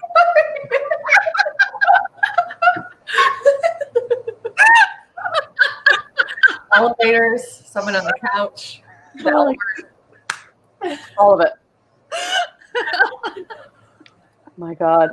Tom fucks Max. That's cool. Excited for Max. A condom. Safe sex. Safe sex. Good for Max. Excited for Max. Are we excited for Max? I mean, I feel like he seemed happy. No? We not excited? No. That song that was playing, everything is perfect now. I was like, bitch, no, it's not. All of these couples are going to break up. All of this ends badly. Spoilers. Oh, shit. Actually, not all of them are. No comment. Three of them are. I don't remember, honestly, what happened. I'm only up to this episode of my rewatch. I don't remember anything. I'm having fun. I wrote, get it, boys. Then I'm back in set. We got Nikki and Jenny. They're naked because these are actresses who are like showing their boobs a lot, and we like that for them. And they're hot, naked. They're fucking good for them. The newscaster says we have a heat wave wreaking havoc on SoCal, where 3 major fires are out of control and evacuations are underway, which felt a little on the nose. It's very on the nose. It is. The Bobcat fire has 3 different heads right now, and it's 101 degrees, like Mal pointed out. So, Yeah. They also say that people have died in this fire, and they juxtapose that part of the newscast with everyone fucking. And I think, cool. That's cool. Beginning of life and the end of life. It's a circle. There is no beginning of life here. Yeah. Oh. Well. Okay, you're right. There isn't. Molly's having a nice time. Yeah. She's having a nice time until Phyllis gets home. Shane is going down on her. Yes. She's enjoying it. She says it was amazing. And then Molly cannot manage to go down on Shane. She's still too weirded out, which is so hot. And then Shane sort of saves it by being like, okay, I'll show you one more time. And then cut to Phyllis enters. And I really enjoy that they have Phyllis entering the scene upside down because her head's back. And so she would have seen her upside down. And I thought that was like a very funny, nice touch. Yeah. I thought it's Phyllis. Uh-oh, mom's home. And now, of course, the power is back. And Bette and Tina are getting dressed in the elevator to go to therapy after everything that has just happened. And Bette says, basically, they seem to be negotiating like how they're going to end, how Bette's going to end her relationship with Jody and how they're maybe going to actually get back together. But Bette says she doesn't want to tell Jody before the pink ride. I hate this for them. Just do it. Break up. Don't wait till after the vacation or after the camp. Just do it. The pink ride, that's the one where they ride from San Francisco to LA. Yeah. So she's going to make this motherfucker ride a bike 500 miles and then break up with her? For her dead friend. Correct. For someone that Jody never met. With all of her terrible friends. All these horrible people who probably by the time this happens will all know that she's cheating on her. Uh-huh. That's coming up next week. Yeah. Dan is so excited to see them. Bette's hair looks so funny when she gets out of that elevator. She looks like she was having sex in an elevator. Yeah. It's great.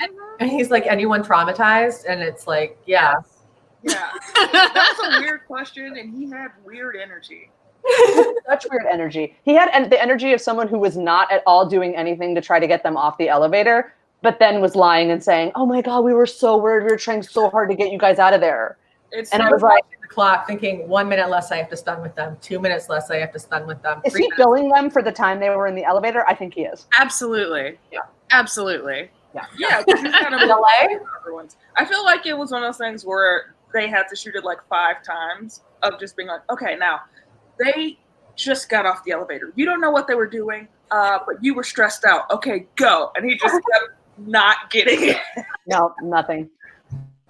Nothing. Yeah. Didn't get it. He did not. They must have had to shoot that so many times because that must have been the best take.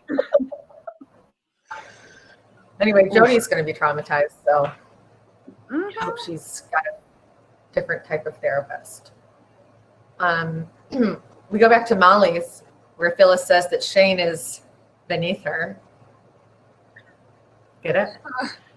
I got it. Just so everyone listening at home knows, Mel gave me finger guns, so someone else got it. I hate this conversation. I can't believe that it happened. This is the second time now that Phyllis is being horrifically classist about Shane. And in a misguided attempt to defend Shane, Molly gets in on the fun too. This is great. I'm saying that sarcastically because it's really painful to watch. Shane is simple. Maybe she's not the smartest person in the world, but at least she's not fucking Richard. But also, how did they not know Shane? Like, you all are the ones that aren't smart. Shane is 10 feet away. Like, exactly. What? Exactly. Like, how did they? I mean, if you're going to talk shit about someone, don't be within earshot. Close the door. Like, this is terrible. Yeah, no, They're so loud. screaming. That's the thing people can hear. Also, Phyllis and Molly both demonstrate there's a very big difference between being book smart and being otherwise smart, because Phyllis is really stupid about a lot of things. Mm-hmm. And so is Molly. Whereas Shane is actually pretty smart about a lot of things, even if she didn't read Proust or whatever it is that they said last thing. Because who's read Proust besides Joey Potter? Wow, deep cut. I don't know. I didn't read Proust. Molly also says, I don't like Anyone Shane here? for her political views, which I think is a really cool thing to watch somebody say in the year 2020. Yeah. That's like a wild What thing was she like- did in 2008 as well. And Like, Yeah, that's true. Political views. Like, what were Richard's political views? I feel like they all probably had bad political views. Yeah. Maybe just didn't have them, which in this case probably was better than whatever Richard was working with. Richard and his hot pink polo shirt flying in from the East Coast. I don't trust that guy. Jerking off to internet porn in Nantucket. Nantucket. Or like Nantucket. We Yeah. talk about it. They should have asked her to leave and then have this rude conversation if they must. Yeah. Like, did she expect she was going to come back and be like, sorry, my mom was calling you a ragamuffin. Let's get it. Like, I don't understand. She goes back in her bedroom and is like, anyway, let's get back to this. Let's get back to business. And she's like, what's wrong with going to community college? It's a very affordable option. That's the episode, right? Yep. That's it. It's over now. We did it. We did it. We got through the whole thing. It's perfect now. Why don't you sing the freeze pop song, Lisa? That would be great. I can't sing it because I'm a terrible singer and I don't want to be mean. To like all of us, like mean that we'd have to hear you sing. In what way are you being mean? Mean to like all the people at home and also the people who are here right now and also all of you guys because I'm a singer. I'm unmuted. I'm Gaby's so unmuted. excited. Hi guys, welcome back. All right, let's discuss. What did we think of this episode? Do we like it? Do we not like it? I liked it because it turned me on.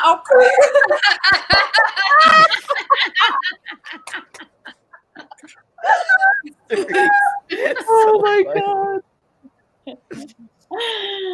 I didn't like it because I think it was bad for fire safety. There's all those candles in Molly's room, you know, it's like Okay. there's wildfires going on and you've turned your room Wildfire. into a Hazard. you know, Yeah. That's not very smart. hazard. Yeah. Yeah, exactly. That's not very smart. So you talk about Shane not being smart. Excuse me. Shane's like, only you can prevent forest fires. It had real twists and turns. Okay, the mob scene, great. Alice not apologizing for Wow, being that was the same transphobic, episode? bad. Yeah. I can't believe it was the same episode. Okay. Then like the Tina and Bette. Okay, here's the thing. It's all bad, but them having sex in the elevator was hot. And then I don't understand why Shane is slumming it with Molly. TBH. You want to talk about who's slumming it? Like, Shane is slumming it. Because Molly's like, you know, like neurotic and also a challenge, and Shane likes that. Yeah, keeps on our toes. What are you trying to say? I didn't say anything. What are you trying to say? Okay. Like, that's highs and lows. Whoever wrote this episode, like, was it like, did 4 people write this episode by like doing that thing where you say one word, the next person says another word, the next person says another word? It felt that way a little bit. Eileen Shaken is the credited writer for the episode. Mm-hmm. But the best parts of the episode were the parts without words, where we just saw bodies moving together in love and sex and. I no, but a lot of them were bad couples, like Jenny and Nikki bad. Yeah. That is the final verdict on this episode. Is what? Bad couples for hot. I love it. Yeah. What did you like about Tasha? I like everything about the Tasha. one that I would want to. I didn't like their whole thing when Tasha was in the military, but I like Tasha's new vibe that starts in this episode where she's like, I'm a civilian now, and I'm like chilling. I like her new vibe, but I don't like that Alice made her quit her job. I thought that is that what happened? Alice makes her quit. Maybe I'm like remembering it wrong. Alice kind of saves it by trying to out the prosecutor lady. And Tasha is like, oh, okay, cool. The prosecutor lady is like, all you have to do is tell Tasha to like just answer these questions normally, and I will make sure she's fine because I don't want you to out me on your fucking TV show, The Look. And then Tasha gets in there and she's like, actually, I love Alice and I'm out. Bye. Okay, Alice loves to out people, huh? Yeah, that's her whole thing. Yeah, that's Alice the outer. Yikes. Well, Tasha is distractingly good looking, like to the point that multiple times during the episode I went, wow, that's a good looking person. Just even have like a huge role in a this bit episode. much, to be honest. No, it's like too much. There's also she has a great laugh, and there's a lot of her laughing. Yeah, and there's a lot of her having sex and laughing, and ice in places. Some we know about, some we don't necessarily know about. Like the I love this episode. Yeah, I think ice in the butthole would hurt. No, it's melting. It's melting. It's I'm with Gaby. It's melting. It feels, it's melting. It feels exciting and erotic. My mistake, Cerise. My mistake. You know what happened? There's ice You're right, in you're her. right. There was ice in her butthole, and then Molly was like, "You're so wet," and Shane was like, "No, it's the ice cube that is in my butthole." Cooled you down from the bottom up. So, I love this episode because I love I think the She Bar stuff is really funny, and all the sex is sexy, and the music is great. By music, I mean one song, Swimming Pool by Freeze Pop, that I love a lot. And I was listening to, and I wrote a really good blog post that everyone really liked. And because I was listening to that song, it was inspiring me. And I was probably stoned and drunk because it was too loud.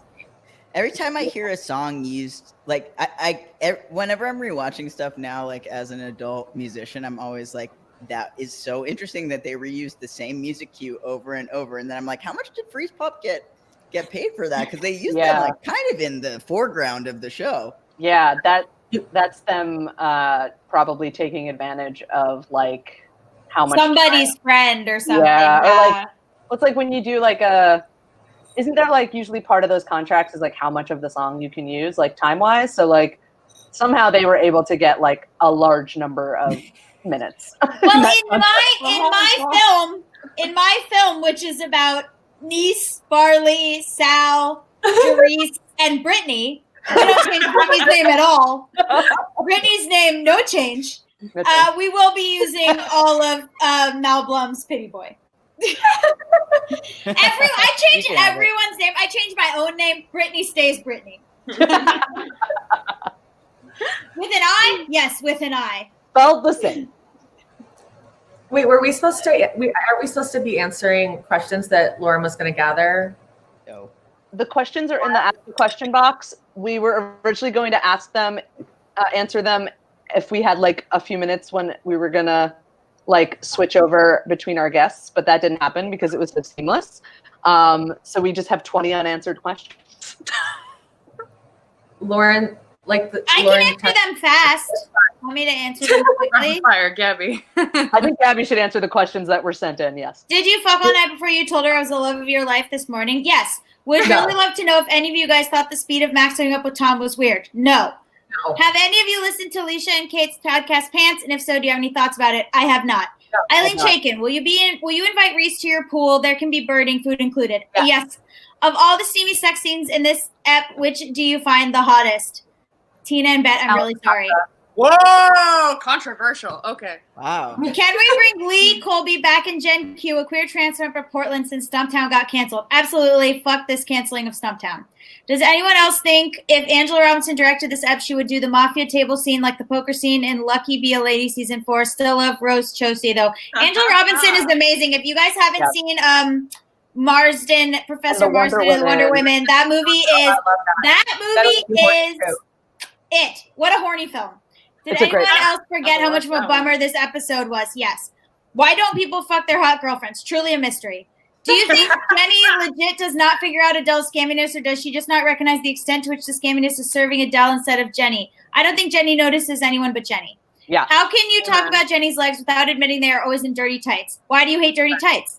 Why do the YouTubers at the chapel at the Abbey hate Gaby? I don't know. Have you ever talked to me? Gaby, tell us about your makeup. I'm obsessed. Thank you. It is Kim Cheese Make Me Happy palette. And then it is also Norvina. And then my lipstick is MAC. But I put lip gloss over it. Will we have a pee break? No. If Tina's parents scream Tina into the world, but no one is there to see them or hear them, do they make a sound exist? I don't know what that's a reference to. No, do you want to? Tina not having parents. Oh, right. She doesn't have parents. Don't exist. Do you want to come to my parents' house in Connecticut and use our pool? Absolutely. Is Gaby a femtop? Yes. Does Jenny's relationship with William remind anyone else of Elizabeth Holmes? That is hilarious. Have you ever heard that woman talk? It's crazy. What writer decided that Foxworthy was a good last name for a character? I'm sorry, have you never heard of comedian Jeff Foxworthy? Yeah, Jeff Foxworthy. Did they use the original Dan Foxworthy actor? Seems like it was some other guy doing a voiceover since we don't actually see Dan, really. That's a great question. Justice for Dan Foxworthy. Can you please recap the L word, the real L word when you finish recapping the L word? Good God, no.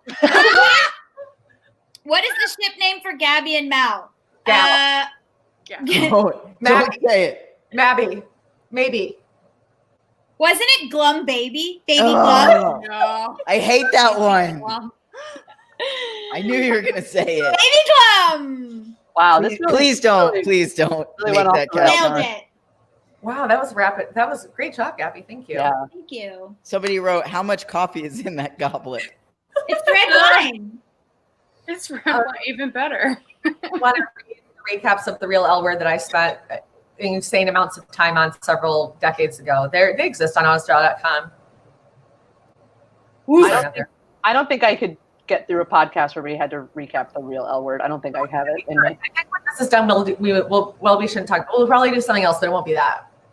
Why don't you guys tell us what we should do next? Oh, did it just end automatically? What? No, it's still going. Still on. They said I could send you a tip. I know that came up for me too. I was like, oh, is it over? Is it this Crowdcast automatically cuts you off at like 2 hours, right? No. We have 2 minutes left. Cool. So in that case, I'll read the info. Where's Nicole? Read it. All right, here's It what's doesn't up. say. Lauren said we're good on time. Oh, sorry. We're gonna talk forever. Great. It's nice to see all of you, by the I way. know. I really missed everybody. Very nice. Guys, I wish we were in the same room in a different time period. I know. Which time period? The 1800s. No, we would all be. First of all, if it was the 1800s, we would be dead of disease or burned at the stake. So no. You I know meant, like, me. Yeah, Brittani and I would be like waiting on y'all. Like, We cannot go to the 1800s. We cannot go to the 1800s. I don't actually want to go to the 1800s. Oh my god. I meant like earlier I this feel year. like, can I say something? I feel like if it was the 1800s, Carly would be doing like an Albert Nobbs. And like would just be like, you know what I mean? What's Albert Nobbs? Like pretending to I'd be be like Glenn a Close man as a man. servant. Yeah. How did they feel about Jews in the 1800s? Not good. Not good. So we'd all be in great shape. Yeah. You all would be locked up and we'd be taking care of y'all in jail. That's Yeah. Great. This took a turn. I was thinking like January 2020. January of 2020, like last year. Sure. No, earlier this the L Word Live, like at the You want to go back to 2009? No, December of 2019. Oh, No, we did the L Word Live. And it was temperate mostly. Guys, we've been in this for so long. Is Am I Trump being dead? himbo? Can someone tell us? This is actually the longest I've gone without checking Twitter in 4 days. So let us know if Trump is dead. He's not, Gabby. Come on! He checked out of the hospital today, but the doctor said he's not out of the woods yet, quote unquote. Put him back in the woods. Go back to the woods. Fucking Huxley, right all that shit straight back to the woods, baby. He's gonna die. He's gonna die. I know it. I feel it in my bones. People are saying he's tweeting a lot. Yeah. He's having steroid psychosis. Yeah. And I know, as someone who has experienced psychosis, that's what he's doing. Tweeting a lot is symptom numero uno, baby. All caps tweet. All caps. 401k. Vote. That's what last time I had a bipolar psychotic breakdown, I just typed 401k, vote. Second Amendment, vote. He landed on the cell phone, descended a flight of stairs, turned to face his helicopter, and then immediately removed his mask. And then he had a hard time breathing for 5 minutes while he waved and saluted and then went inside maskless. Anyway. Love it. Love to see it. I'm not making a joke. I do have bipolar disorder. I'm allowed to make fun. Gabby's allowed. I'm allowed. Don't cancel me. Okay. Yes, Pence needs to go too. The chat's saying, but what about Pence? No. They both need to go. President Pelosi, baby. No, I just need to state here that as a journalist, I have no opinion on all of these. Shit, sorry. I'm like, cancel me, bitch. And Cerise is like, I have no opinion. I am working as a reporter. Speaking of Cerise working as a reporter, should we talk about you guys and like where our readers can follow you and like just get more of you in their lives? Yes. Yeah, totally. Follow me on Twitter. I'm at Cerise Castle. Cerise is kind of weird to spell. I'm sorry. Spell it. It's spelled Cerise. My last name is Castle, like where a queen lives. Because that's me. Wow. But yeah, check me out. I'm a reporter. I talk about important things. In my version of this, your name is like Jerice Kingdom. Wow. I'm just a new Cerise fan. Wow. What a delightful person. Thanks, Mom. Oh my god. We're all out of our minds. Brittani, plug your things. Brittani Nichols is my name. You can find me at BIsHilarious on Twitter and Instagram. And if you live in LA and you're voting, check out the Not Voter Guide. Hell yeah. It is currently open in a tab on my computer because my ballot arrived today and I'm so excited to fill it out and drop it off. Woo! Yeah, voting is so cool. I can say that. B is hilarious. Mal Blum, where can folks find you? Right here in my studio, baby. Oh. What are you doing? What is that? Is that? Why are you exposing me, God? I just want to make sure I understand. Jesus Christ. Is that a that's the cowboy emoji with the strap on? Yes. That's what I saw. That's what I like. Great. I love that for you. I do. Cowboy hat. Yeah, I did rewatch Brokeback Mountain yesterday, and so I've been really thinking about cowboys. And where can people actually find you? Sorry, I'm sorry. I started thinking about Brokeback Mountain again. I'm Mal Blum, at Mal Blum, M like Mal, ALBLUM, and that's everywhere on Instagram and Twitter. Does Baby Blum have an Instagram yet? Oh man, I really hope Baby Blum does not have an Instagram. I'm gonna make it tonight. I'm on board with that. I would love for us to. If someone could have make fan vids of me and Mal and have a Twitter where you guys saw. Can I just say secretly before we were out as a couple, I really did enjoy watching people speculate on Twitter. It was very fun for me. Did you like it, Mal? Yeah, I didn't mind it. Gaby really loves Gaby, what's that called? It's not like compersion, but Gaby really likes when people are like, I like your partner. Your partner's hot or whatever. Gaby's like, yeah, I love that shit. And I'm like, I don't care. It's validating. Anyway, I'm Gaby. Yeah. I'm Gaby Dunn. You can find me at Gaby Dunn on Twitter, but Twitter's kind of overrated. So I'm on Instagram at Gaby Road now.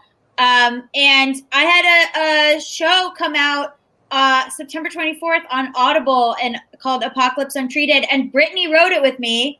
And so you should, if you like me and also Brittani, you should go listen to it. It's called Apocalypse Untreated. There is a character named Brittani I just handed it to Brittani and said, write what you would say.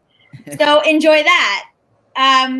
It's really good. The series is really good. Thank you. You both did a really great job. Thank you. So listen to that if you like both of us. Or just Brittani. If you only like Brittani, then also listen to it. Or you like each of us half, and then it equals one like. Yes, exactly. Great. Thank you for clearing that up. Riese is at AutoWin. I'm at CarlyTron. This show is at To Ellen Back. And, of course, Autostraddle is autostraddle.com and at Autostraddle. Did I do all of the credits? We have a merch store, store.autostraddle.com, whatever. Our theme song is by B. Steadwell. Our logo is by Kara Sykes. And this podcast is produced and edited and engineered. And this whole live stream situation was organized and is being produced as we speak by Lauren Klein. Lauren, we love you. Yay, Karen. Yay, She's got 12 screens up in her office right now. It's amazing. I made her take a photo. She'll send it to me. Also an amateur woodworker who makes great furniture. Incredible stuff. Yeah, she made all her office furniture. I'm really proud of her. And not boxes like I did in 2010. So now we're at the point of the show where we say our L words. Oh shit! Has everyone got an L word? Yeah. Yeah. Let's do it. All right, Riese, you want to count us in? Riese is still thinking of an L word. Uh-oh. I know that face. She's looking around her apartment to see something that starts with another L. Oh boy. Karen. Taking a while. This is going to take a minute. Some P's and some R's. The thing is that we edit out the long pause in the podcast where we both have to think of L words. I have one. And I think Thanks, Gaby. And I think everybody, y'all are already doing this in the chat, but everyone say an L word in the chat too. Okay, Riese, count us in. Okay, 1, 2, 3. Lasagna. Riese, what'd you say? I said laminate. Great. Gaby, what'd you say? Lasagna, which is what we were eating, me and Mal. Mal, what'd you say? I said Lunchables because I panicked. That would be good actually for Lunchables because you panicked. Brittani, what'd you say? Lithium. Cerise, what did you say? Languish. Ooh, that's a good one. I said losing because that's what happened to my beloved LA Sparks, and they're out of the playoffs. And now I just really am hoping that Vegas can turn it around because everyone's really here to just hear me talk about the WNBA. All right. I am. I know. I am. Well, looks like we did it. We successfully got through this episode. It only took. Read all of the chats. I know. I missed everything in the chat because this is so cute because also this is the first time that our listeners have ever been in the same spot, able to talk to each other. I think we finally got this going at episode 509. And you guys should make a Discord. If you're a listener of this show, make a Discord to Ellen back, and then invite everyone to the Discord. I don't know what that is. Is that like an overwhelming act? It sounds like a lot. I'm still just got into TikTok. So every so often I like to pop into the Mal Blum Discord and just be like, "Hi guys, it's me. How's it going?" I did a webcast. I did a couple webcasts on Crowdcast, and the chat made a Discord. It's just like a forum. And then I like to pop in and go, "Oh, I'm such a big fan. I wish Mal would recognize me." Just for fun. Make a Discord, guys. Do it. I think we got a lot of insight today into what makes a relationship work in a lot of different ways. Elevator sex. Good. We didn't get it from the show, but we got it from our wonderful guests. Thank you so much to our wonderful guests for being our wonderful guests. We love you all very much. Thanks for having us. Bye, we love you too. I missed all of you, even though we live in the same city. A lot. Pandemic like that. Let's all hang out in a field somewhere soon. Thank you so much to everyone who is here. This says there are 510 people listening to this and chatting and oh my God, y'all have been here since 6. Wow. That's over 2 hours. This was fun. This is really fun. And it was really cool. I can't wait to read all your messages. I feel really warmed. I mean, physically, but also in my heart. Not like a blackout warm. Yeah, no, this is so nice. I love it. Like a liquid heat. Not a liquid heat. Shut up, now. Right here. That's where I'm sweating. In case anyone's wondering. There we go. Thank you all for being here. This was a real treat. I guess that's it. I guess we're done. Bye. Bye, guys. Good morning.